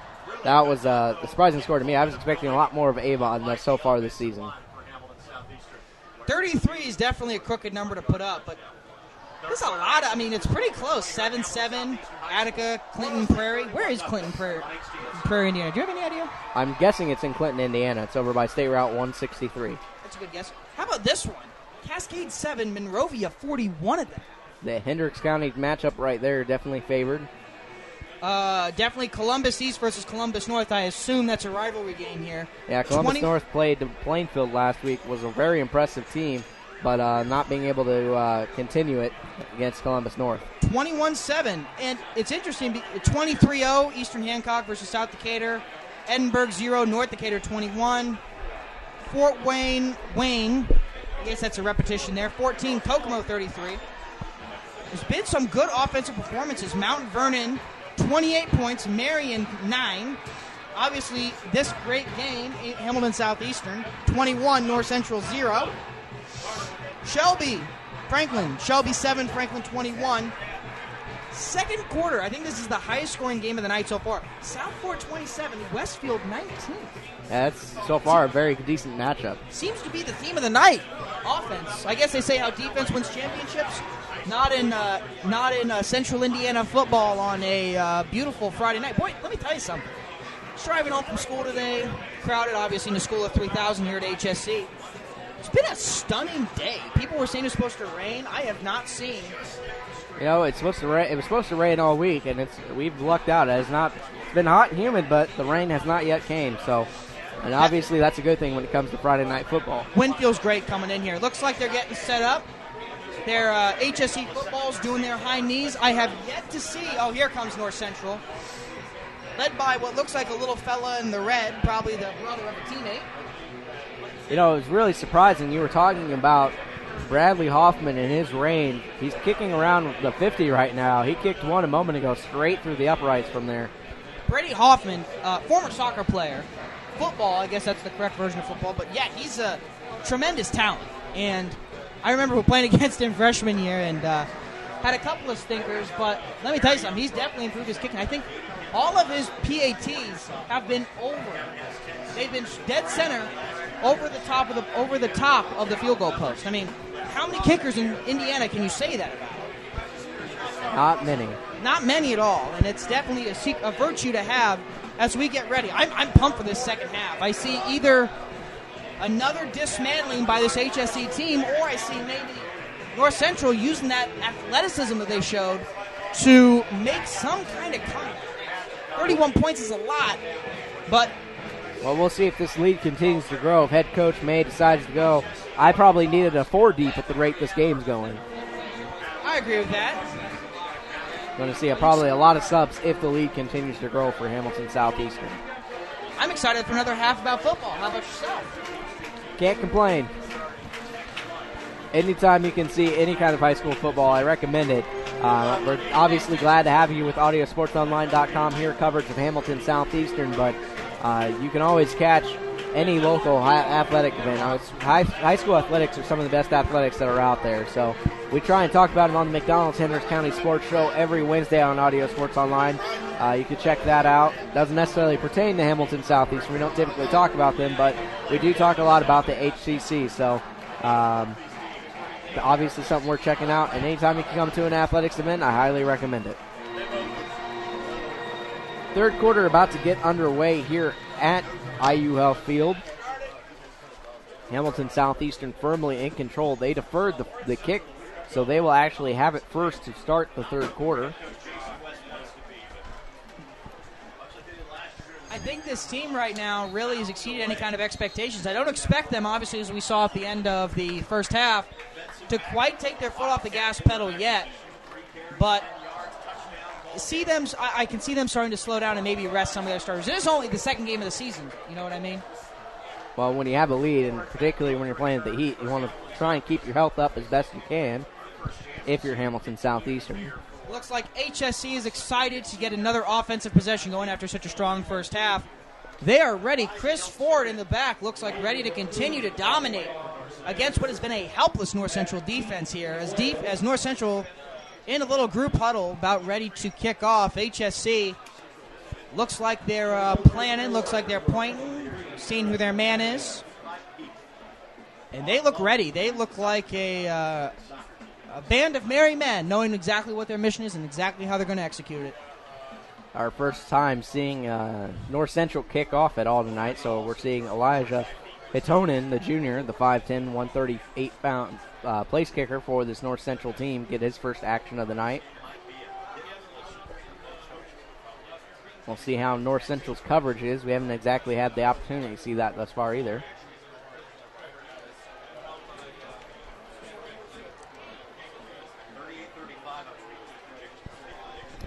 Looks like North Central's about ready to put the football in. A little kickstand.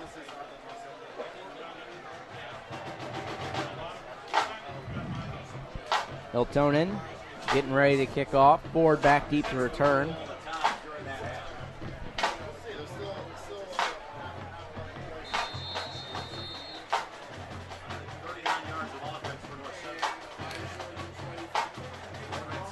And it's a little bit of an onside kickoff. Oh! And North Central recovers.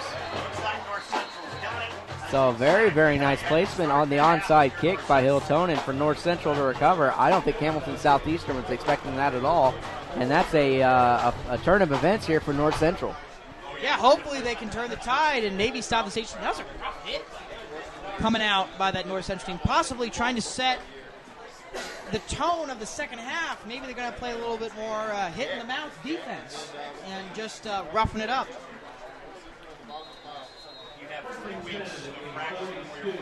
So wishbone formation this time. Roberts in the pistol. And Hamilton Southeastern, down a man on the field, will take an early timeout. You always have to keep your head in the game. I'm sure Scott May head coach May is not very happy about that.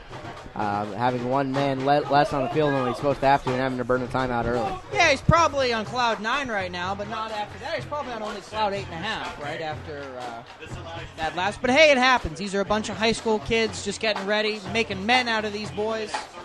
And hopefully they won't have another defensive lapse.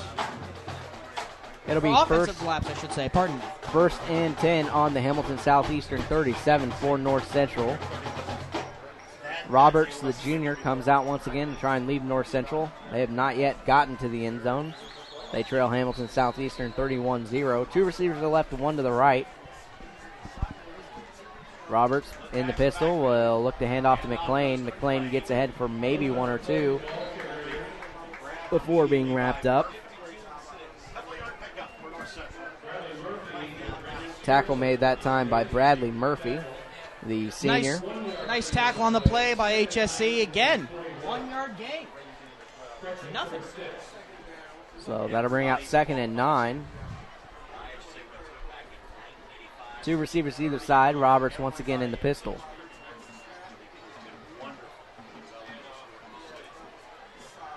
Roberts looks to throw, finds his man in the flat. A speedy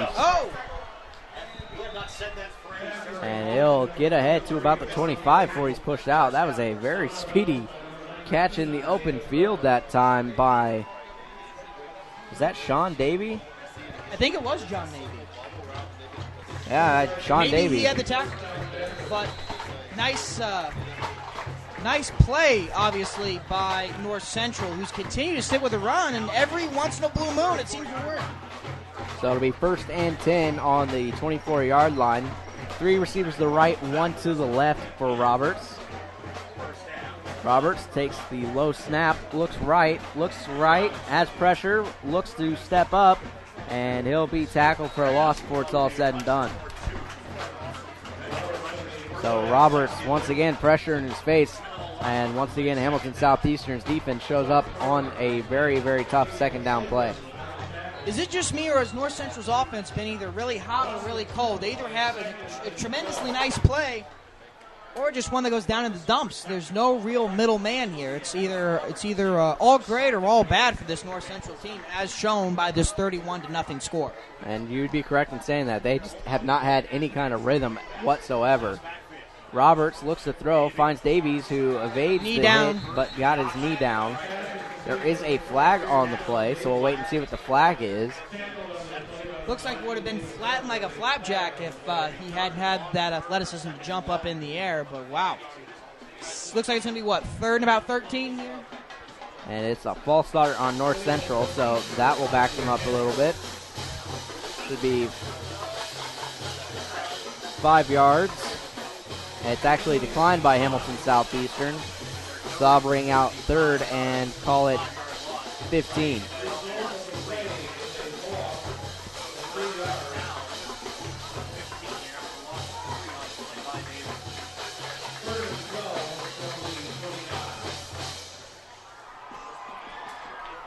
So on 3rd and 15, I'd imagine down 31-0. Every down's a 4th down territory. Roberts in the wishbone. 2 running backs either side. 1 to the behind him. And Davies will get the handoff and swallowed whole. Great penetration that time from Hamilton Southeastern from Bradley Murphy, coming up big for the tackle for loss. Boom goes the dynamite, exploding off the offensive line, getting past those big offensive linemen into the backfield for a 4th and ginormous on that play. Great play by, I believe, Bradley Murphy. Correct. Bradley Murphy, the 6'3", 225 senior. He had 1 tackle for loss last week against Carmel. Nice play by the former North Central High School player. 2 receivers either side for Roberts. Roberts surveys, looks ahead, and 2 flags fly as Hamilton Southeastern takes 2 and lays out 2 North Central defenders. You heard the crowd gasp at that.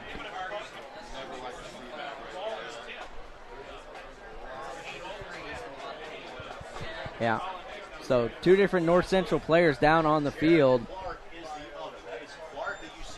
and neither one of them able to get up thus far under their own power. Hamilton Southeastern's training staff goes out to assist. The call on the field for the flag was holding. We'll see if there's any kind of extra.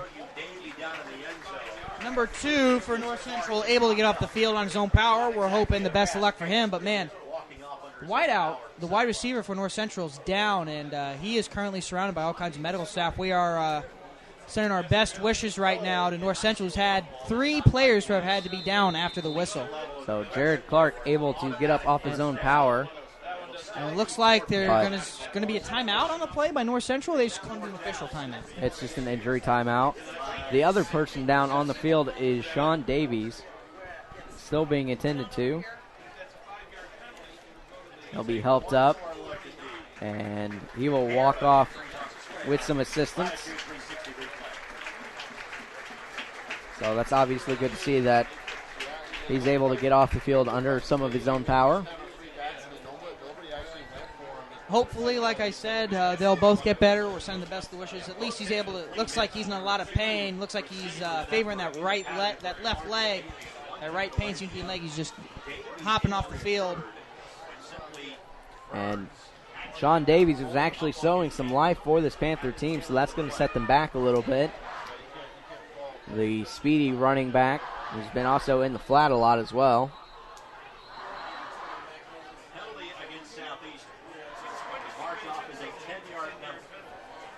So, following the penalty, it'll be 4th and call it 11, maybe 10. Ball on the 24-yard line for North Central. So, 4th down play here. See, maybe if they can use those injuries as a rallying cry to support their injured teammates here. 3 receivers to the left, 1 to the right for Roberts in the pistol. Low snap. Roberts takes it, surveys the field, gets pressure in his face. It's up and picked off by Hamilton Southeastern. Pulling it out of the end zone and ahead to the 15, now to the 20 by Hamilton Southeastern. So good awareness on the interception that time. Brock Burns on that beautiful play read. HSC gaining a possession here as North Central, after losing 2 players to an injury, looks like they're about ready to go on defense again after that 4th and 10, and HSC definitely having some spunk in their step. That was a great play by the sophomore, 6'4", 175-pound Brock Burns. He had 14 tackles last week. He'll now add an interception to his season total. So it'll be 1st and 10 for Hamilton Southeastern on their own 24-yard line. 9:14 left to go in the 3rd. Let's see what they'll do here. Let's see if they run out the clock. 9 minutes left here in the 3rd period, so probably not that, but looks like Flags fly early. Flags are flying. And it'll be a delay of game against Janey and the Hamilton Southeastern offense, so that'll back them up a little bit. As the play clock ran down on them. So call it 1st and 15. And Hamilton Southeastern will come out once again. Ford and Codrette to the right for Hamilton Southeastern. Janey in the shotgun. Janey will look to hand off to Matteo. Matteo gets it ahead for a gain, an extra carry of 3 or 4. So that'll bring out, call it 2nd and long. A little bit of yardage gained on a little bit of yardage lost on the play here. Let's see if they go to that aerial attack, known by the name of Chris Ford here, as they attempt to move the chains forward here and gain another touchdown here at the 20-yard line. Chris Ford is the wide out, wide to the right. Janey under center. And handoff goes to Matteo, who gets swallowed up whole. So North Central showing some smarts, at least here defensively. Tackle made that time by... For what their offense has not been able to do in this start of the second half, the defense has basically done the complete opposite. They've been stopping them, hitting in the mouth, hitting them behind the line of scrimmage, which is detrimental to any team's offensive success, obviously, as any average football fanatic will tell you here. So facing 3rd and long here is Hamilton Southeastern. 8:05 left to go in the 3rd quarter.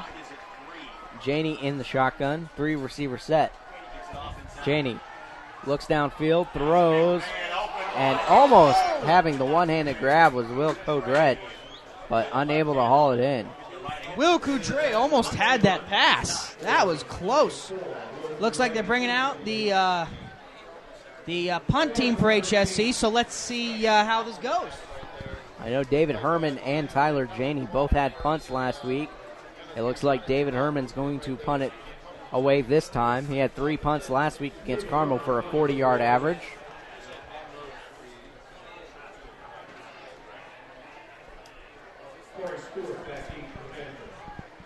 And punt is away. It's a low punt. Bounces once at about the 45 and rolls. Takes a North Central bounce and will be down at about the 40-yard line.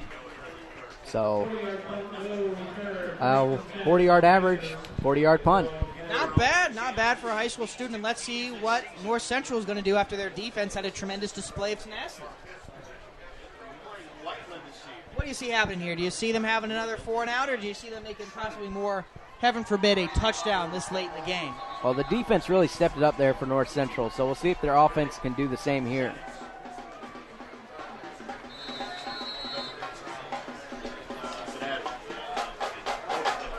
So Austin Roberts comes out once again for North Central.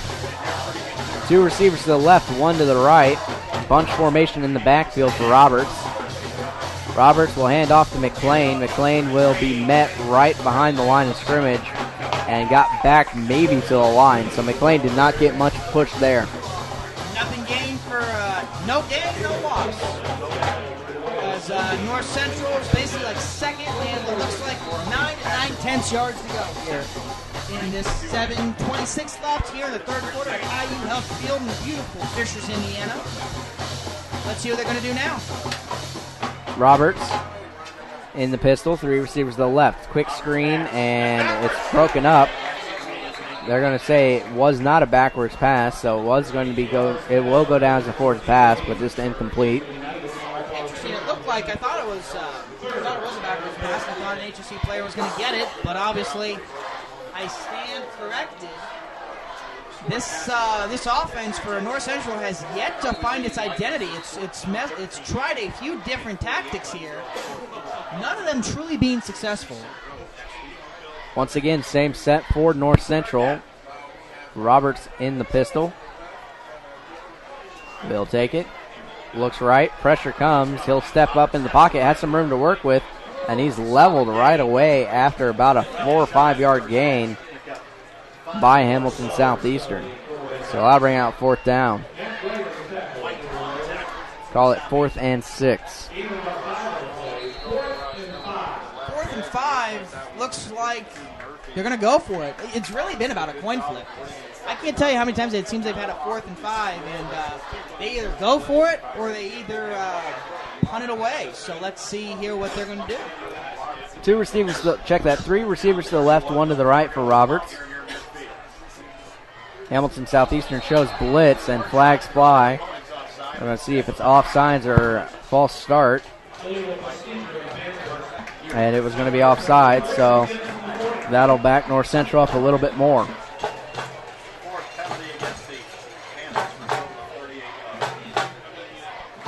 As if they didn't already stand a chance of 4th and 5th. Let's see what they're going to do here. They're going to go for it. Looks like they're bringing out their punt team. So on to punt is Robert Young for North Central. Ford once again back deep for the Royals to return. The punt is up, end over end, fielded by Matteo at about the 35. He'll get ahead to the 40 before he's tackled down. Tackle made that time by number 52. Rashad Poindexter. Let's see what HSE can do. Let's see if the Panthers defense continues to be as stalwart as it was in that first offensive possession for the Royals. I don't know what happened, but during that halftime speech, looks like it obviously all went to the defense, but none of it went to the offense. So we shall see here. It looks like a timeout on the play. Thus far, I imagine if you're Hamilton Southeastern, you're just trying to drain as much of that clock and get out of here with a solid win as quickly as you can. 6:15 left to go in the third. They lead 31-0. Honestly, you look at North Central and how well they played Fishers last week, you kind of expected more from them this week. I expected a little bit more of a bite out of the Panthers, if you will. But no, it's been non-existent. It truly, again, I'm not sure if this is a great performance of defense by HSC or a performance of terrible offense from North Central, because, like I said, they've tried three different offenses. They've tried obviously deep passes, running between the tackles, and they've tried a lot of screens. A lot of screens. Thank you. I had a mental faux pas there, and none of them have worked. The one thing they have not tried, though, is running outside of the tackles, which would definitely be an interesting curveball, and maybe we'll see them do it in their next offensive possession. But right now, HSE has the ball and looks like to continue to add on to their already fat lead. Well, I like what you said earlier. I mean, it does seem like they have not had much of an identity offensively here tonight. 2 receivers either side for Janey in the shotgun. Curtis Goss, the running back beside him, fumbles, bobbled a little bit, but picked up by Janey, who it's still able to get ahead for a gain of maybe 2. So a bad exchange that time from Goss and Janey, but it doesn't hurt him. Yeah, good save, obviously, again. One thing I have noticed that HSE has been able to do, North Central really hasn't, is that when something bad looks like it's about to happen, they're able to recuperate and basically recover the ball, catch the ball. You know, it's really been a lot of composure on this HSE squad. 2nd and 8. 2 receivers either side for Janey. High snap. Well, hand off to Goss. That time it goes a little bit smoother. And they'll get ahead for, call it 3 or 4. And that'll bring out 3rd and about 5. 3rd and 5. Let's see. I'm probably calling that they're going to do a pass here. Chris Ford, use those very gifted legs that he has to run down the field. 19 seconds left on the play clock here as HSE gets up to the line of scrimmage. Janey this time will go under center. 2 receivers either side. Ford, the receiver to watch on the near side. He's the motion man from right to left. He'll join Codrette on that side. Handoff actually goes to Goss, who plows ahead. He'll be short of the first down marker by 1 or 2. So I'll bring out 4th and 1. And we might see our second punt from Hamilton Southeastern. Or maybe they'll just go for it. They'll call my bluff. Why not? You're ahead by this much. Why not have a little bit of fun with it? What do you got to lose, right? 2 receivers either side. Janey in the shotgun. 4th and 3 on the 50-yard line. Janey will hand off to Goss, and Goss will try and plow ahead. Still on his feet. And he'll be pushed back before it's all said and done, but forward progress will be close. I don't think he quite has enough for the first down, but give Goss credit. Even though he took hit, he still tried to push the pile forward to that first down marker.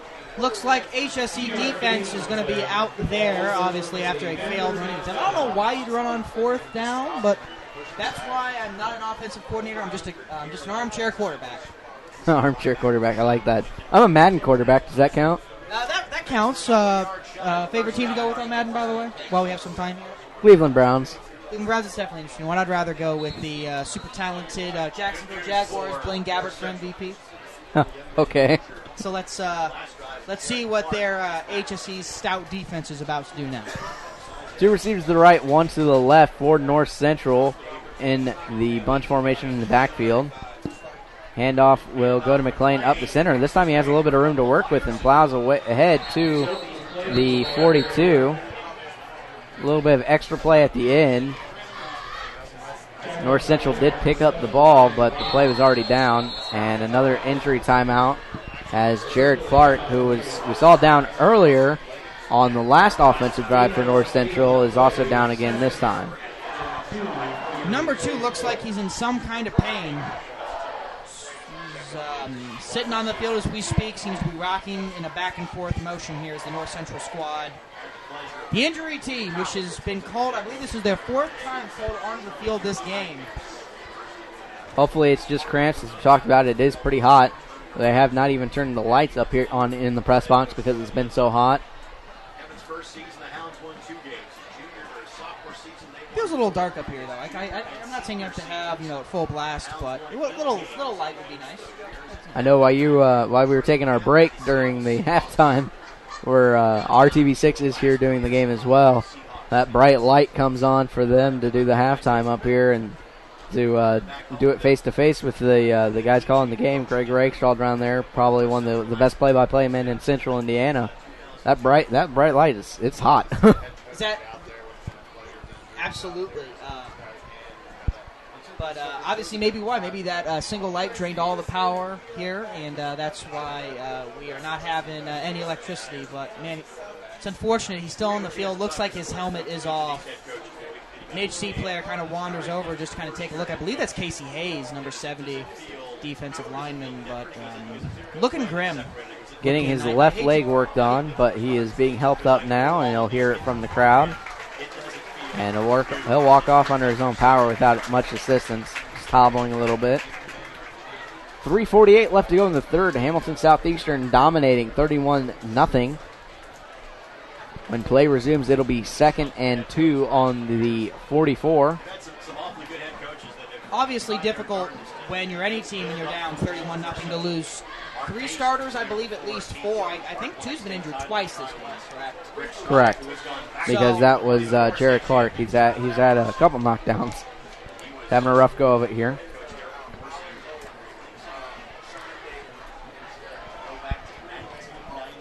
Might be interesting to see if we see any Carter Porter. Very rough for this North Central squad, but let's see here if they can do something with it. Last time a player got injured, right after they threw an interception. So will history repeat itself here? Let's figure it out as it's 2nd and 2 to go. Well, we've talked about the North Central's offensive rhythm. That doesn't help it much at all.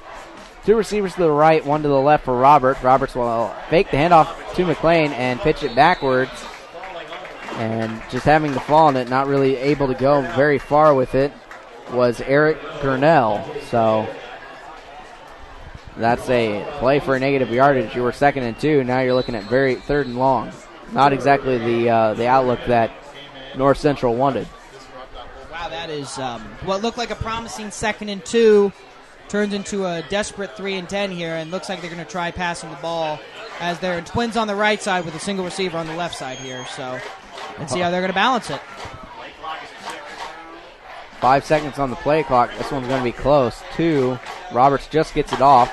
Looks right. He'll look to run with it himself, and he'll be swallowed up whole as soon as he gets to the line of scrimmage. Hamilton Southeastern, we talked about how athletic Roberts was coming into this game, but thus far Hamilton Southeastern has not allowed him to get anything going on the ground. Absolutely nothing. Again, it's running. They're just running between the tackles, and nothing's happening. Looks like it's 4th and 8, and I guess why not? Go for it. See what happens here. 2:28 left in the play clock here in this third period in Central Indiana. Fishers to be exact. 2:20 left to go in the third. Roberts still waiting on the play clock. 4 seconds. They're going to have to call a timeout here. That's exactly what they do. So North Central not able to get the play off in time will take the timeout.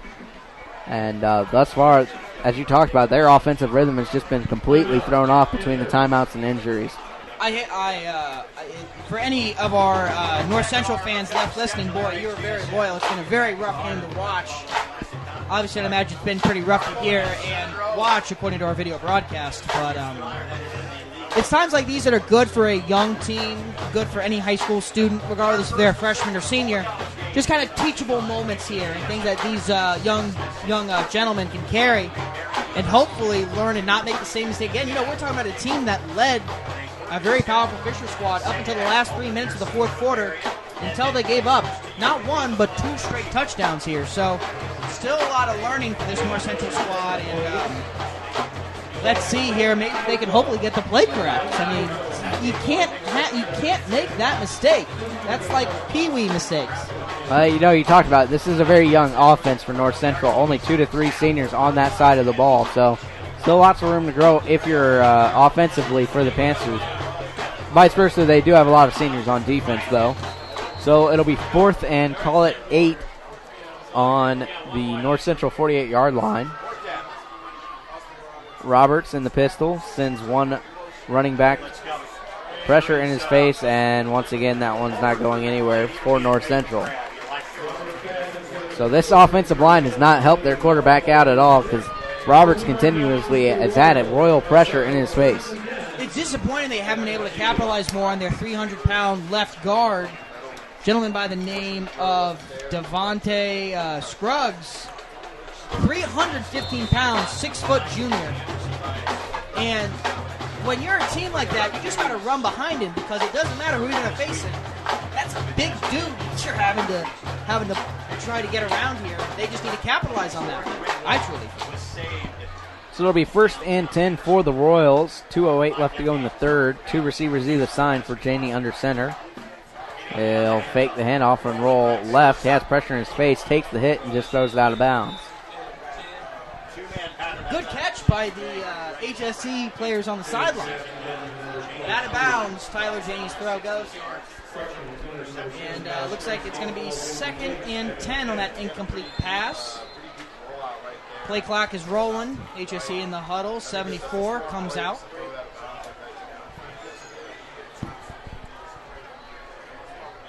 Codrette wide right, Ford wide left. Janey in the shotgun. Matteo to his right. 7 players in the box for North Central. Fakes the handoff, and right down the middle of the field it goes to the tight end, Schrank, for a big-time gain of, call it, 15 on the gain. Well enough to move the first down chains. Beautiful catch by the D1 recruit, Kyle Schrank from Ball State. The 6'3", 230-pound senior. This time Ford and Codrette both wide right. Schrank goes wide to the left. Janey in the shotgun.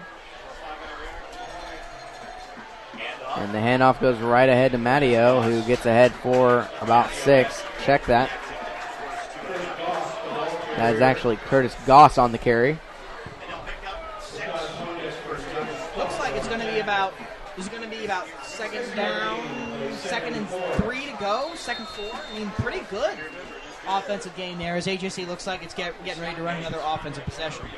So Goss getting a lot of run here in the second half. Matteo getting a little bit of a break.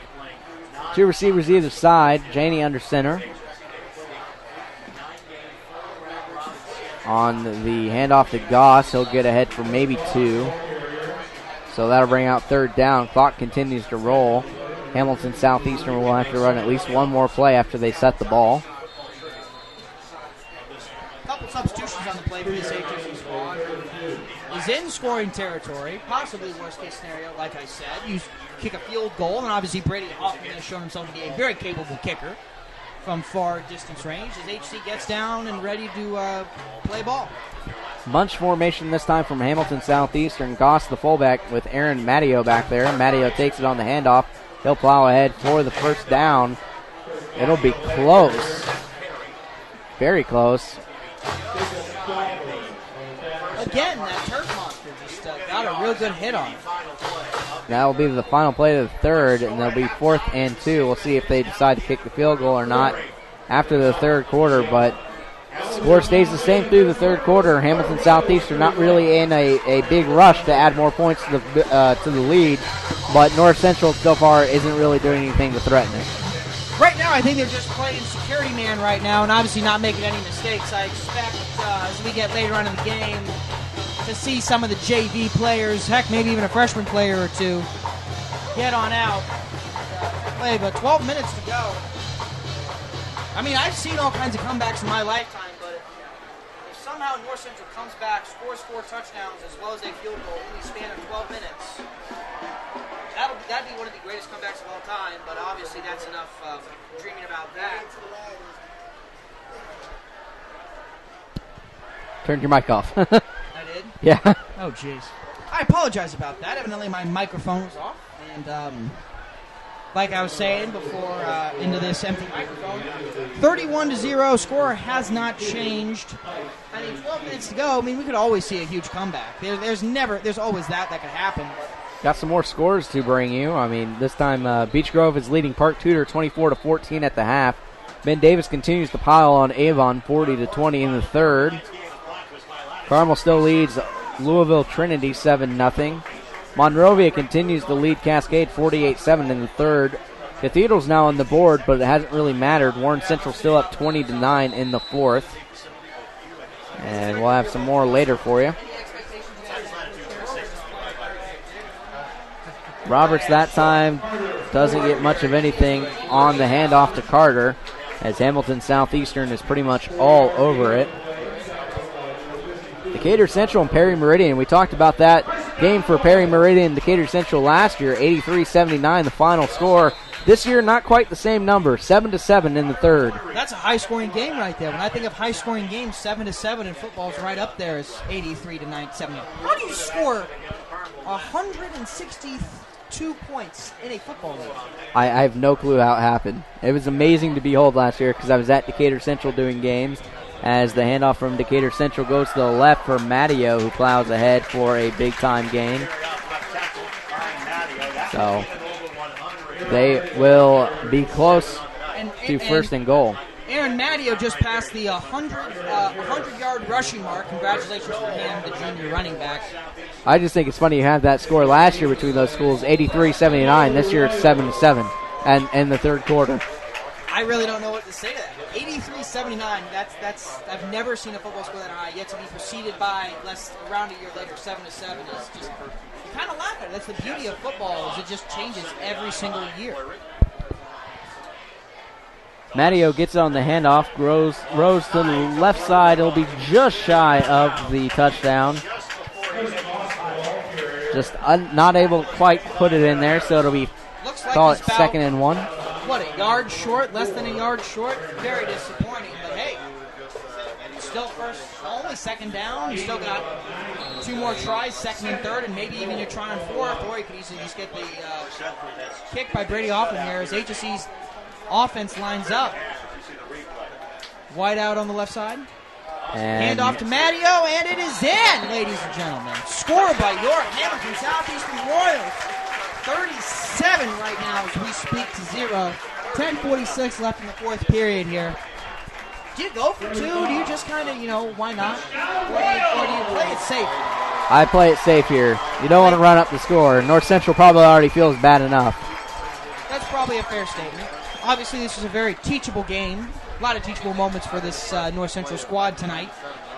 As high fives all around as some of the players return to the sideline here.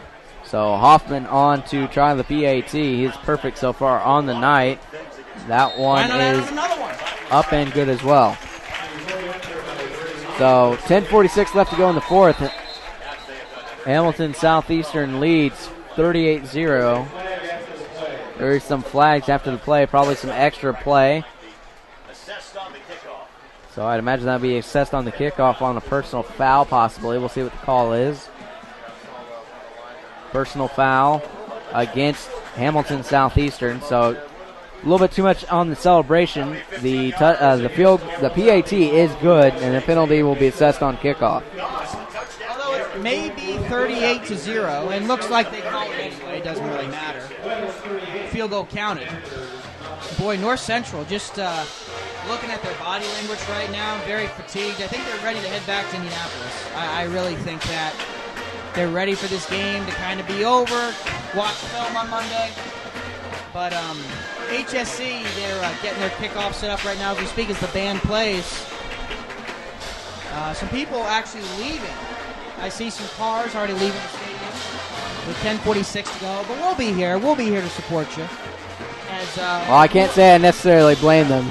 You got Deer Creek up here, Luke Bryan playing there tonight. I'm sure you want to beat that out.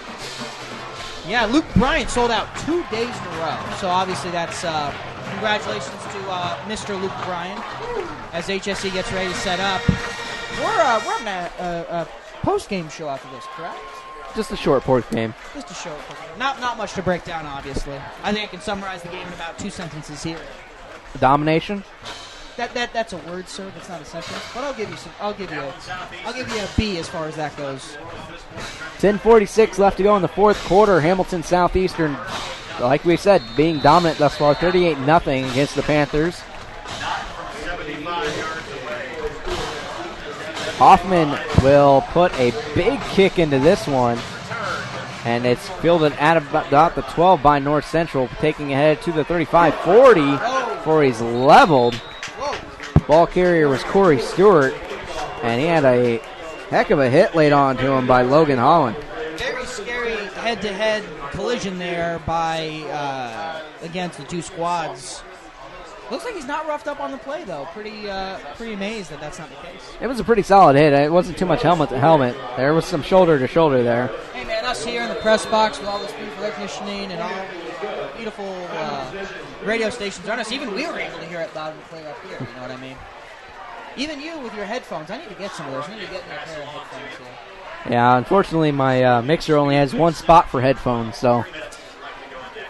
Well, then I retract that comment as HSC's defense sets up here as North Central. Looks like they're handing off. Roberts, the quick handoff to McLean. It looks like North Central at this point just wants to run as much clock as possible.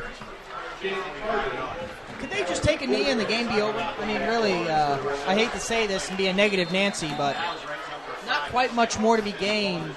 Can we just have a mercy rule here like what they do in baseball? Last I checked, there was no mercy rule in football. Well, it was worth a shot. We create our own mercy rule, right? As HSE and North Central get set up here. Roberts in the pistol. Two receivers either side stacked on top of each other. And off goes to McLean, who once again does not get much of anything up front. Maybe a gain of 1 for McLean, and that'll bring out third and call it 6. As Aerosmith once famously said, same old song and dance by this North Central squad.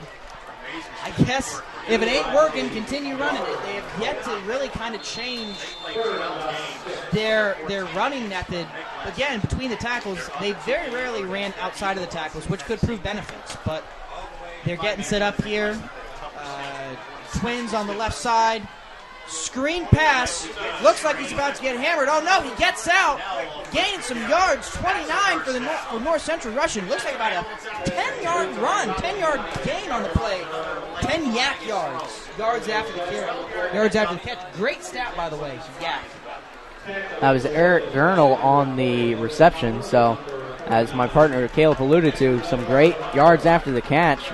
There is a flag down on the play. We'll see what the call is. It is a personal foul, helmet-to-helmet contact by Hamilton Southeastern, so that'll be a little bit extra on top for North Central. So it'll be a first down and then some. We'll see exactly where the ball gets spotted at.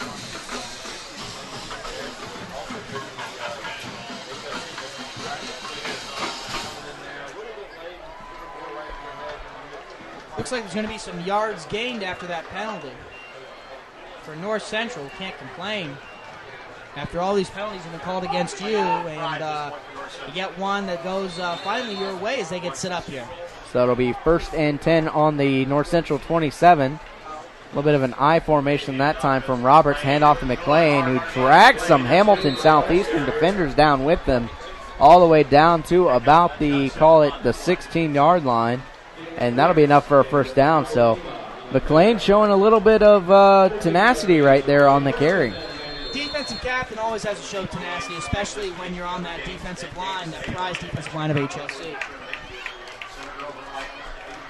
So that I formation, well, it's not really an I formation, but under center's really worked out for them. But this time McLean once again pushing the pile. Roberts back there pushing the pile as well.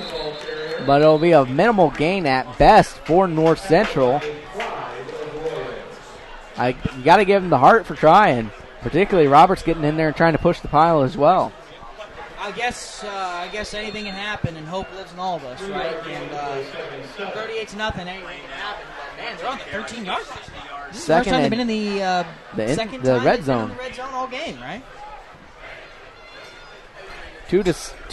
Second and 7. Roberts on the pass looking for McLean. Has to dive for it. Pass is no good.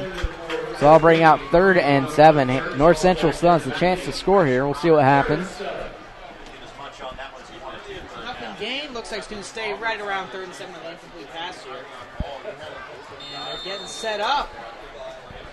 Play getting called to the quarterback of North Central. Looks like he's getting in the shotgun position. Looks like they were in trips on the right side, single wide on the right side with a lone tailback. Roberts will take it in the pistol, rolls to the right, looks right, has a receiver down there. It's batted up and down. Great defense that time by Anthony Camacho for Hamilton Southeastern. Again, the secondary has been key.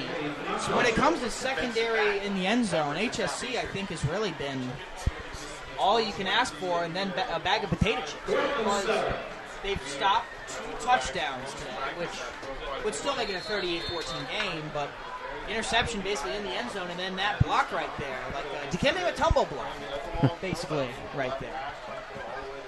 It looks like they will go for the 3 points. North Central will. And whistles blow has North Central take the timeout. So Elijah Hiltonton will still have to wait before he has a chance to try and get North Central into the scoring column. Obviously, maybe they saw what they liked, want to switch it up a little bit, maybe go for it. I say at this stage of the game, if you go on for 3 points, you might as well go for 7, you know what I mean? 7:57 left to go in the fourth. If you're just joining us, this is Hamilton Southeastern coverage of high school football on audiosportsonline.com. I'm JP Sinclair. My partner is Caleb. And hoping to have a very nice finish here, as Hamilton Southeastern is so far not giving up any points, but there's still the outside chance that they might. It ain't over till it's over, obviously, as I've said this whole game, but looks like they're still going to stick. Looks like they're still going for the 3 points here, I guess. Why not? I haven't really seen the kicker for North Central this game, obviously, as we've only seen him on the onside kick thus far. Hiltonton set to kick. And it's down low, kick, and no good. No dice, and the shutout continues. North Central 0, HSC 38. 7:43 left here in the fourth quarter. Slow walk off the field for the North Central team, but HSC smiling, claps all around. Obviously a well-executed game here. I just saw a body slam by 2 linemen. I believe that's Aaron Barksdale and number 10. Yeah, I apologize, I cannot think of his name off the top of my head, but very much so we are family kind of feel right now for HSC, and for North Central can't quite stay the same. 7:53 left to go in the fourth. I'd imagine we're going to see a lot of run plays here. And the run that time is, the running back is drilled that time by North Central, Aaron Harris.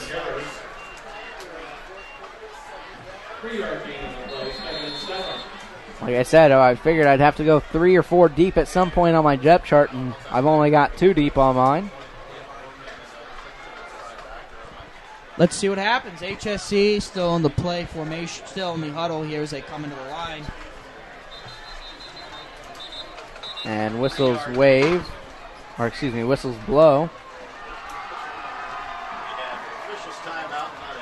And now they're ready to go.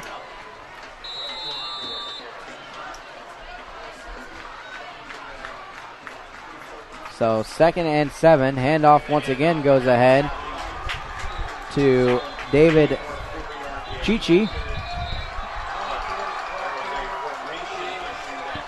HSC, the fans are beginning to show some life again here, showing support for their team and their miraculous performance. Obviously is a rough loss last week. They sure are changing up their demeanor here. Lots of smiles. Unfortunately, some people have begun to laugh. Obviously, Luke Bryan's a huge draw, but lots of fans still in attendance here. So 2nd and 7. We'll check that. False start penalty will push Hamilton Southeastern back a little bit. So after the 5-yard penalty is assessed, it'll be 3rd and call it 11, maybe 12. Check that, 12.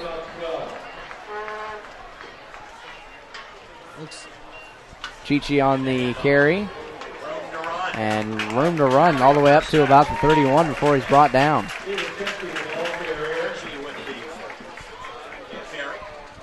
Great run. Continue to move the chains here, run some time off the clock here. I think when you think about both of the game plans for both of the teams right now, that's kind of what they're doing, is they're both just trying to get time on the clock. You know, as much as I hate to admit it, going to HSC, it would have been cool for North Central just to make that field goal to muster some kind of offense in what has been a non-existent offense. Will Michelis, wide left. Chichi the running back. Handoff once again goes to Chi. He bounces out to the right side before he's hit after a 6-yard carry. Corey Pori is also in there. We saw him have at least a couple passing plays last week against Carmel. So wholesale changes on the field now for Hamilton Southeastern with Pori and Chi. For what it's worth, I know this is kind of random. I'd like to dedicate this broadcast I'm currently doing to my Uncle Tommy up in Crystal Lake. Thinking very highly of you, and I love you, Uncle Tommy. Wishing the best for you. I formation, 2 receivers either side for Hamilton Southeastern. Chi on the handoff. Looked to bounce it outside, but North Central was all over it, and the play really didn't go anywhere. So that'll bring out 3rd and call it 4. Only a loss of 1. You thought maybe it would have been maybe 2 yards, but I guess that's why they're the referees down there. Those stripes flattering at all? What do you think about those stripes? I would not look very good in pinstripes. What are you talking about? You're a big, strong, muscular fellow. Muscular. I formation this time for Hamilton Southeastern. Chi bounces it to the left side, and he'll be swallowed up after a gain of about 4. Tackled by Colin Fortson for North Central. So I'll bring out 4th down and a punt here from Hamilton Southeastern. Looks like they're doing a complete swap here. Looks like they are punting here. It's only the 2nd punt we've seen so far from Hamilton Southeastern. And I think they're making the smart choice here. I think they're showing some good sportsmanship. You know, they could easily. It's 4th and 1. And right now, HSE could easily get the yard, but I think they're showing some good sportsmanship and just, being respectful to North Central here. Nice punt, though. Herman's punt is very, very high. Very nice punt. We'll take it fortuitous. North Central bounce and be fielded at the 21 there by Austin Ariza. So with 4:22 left to go in the 4th quarter, Hamilton Southeastern just trying to sit on this lead. We'll see if North Central makes any changes to their offense when they come back out. We talked about the wholesale changes for Hamilton Southeastern.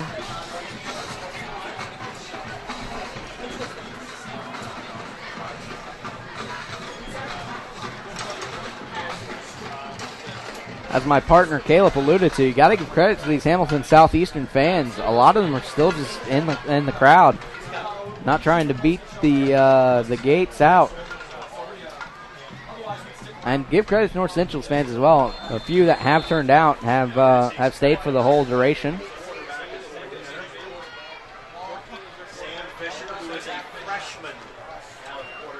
Sam Fisher in there for quarterback. He'll hand off, and that play will go absolutely nowhere for North Central.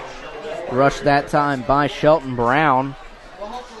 So as we talked about, wholesale changes for both sides. But this is good experience for the young members of both squads, getting some playing time in an actual game. Never mind the score. It's always good to get that playing time in. Whistles blow on the official timeout. Looks like there's a little bit of an equipment problem for Nick Burke. Getting that worked out now.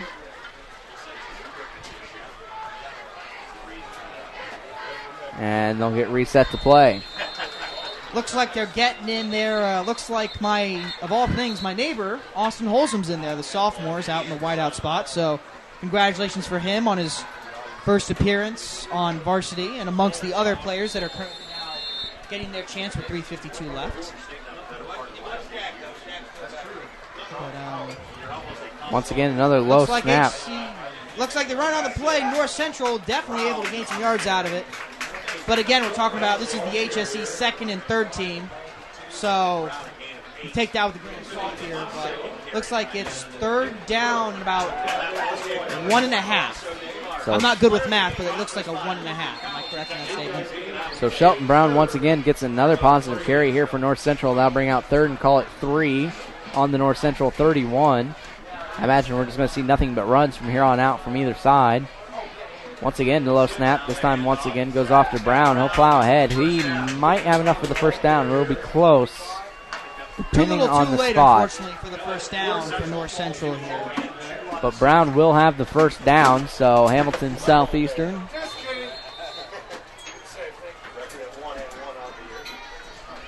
So it'll be 1st and 10 for North Central.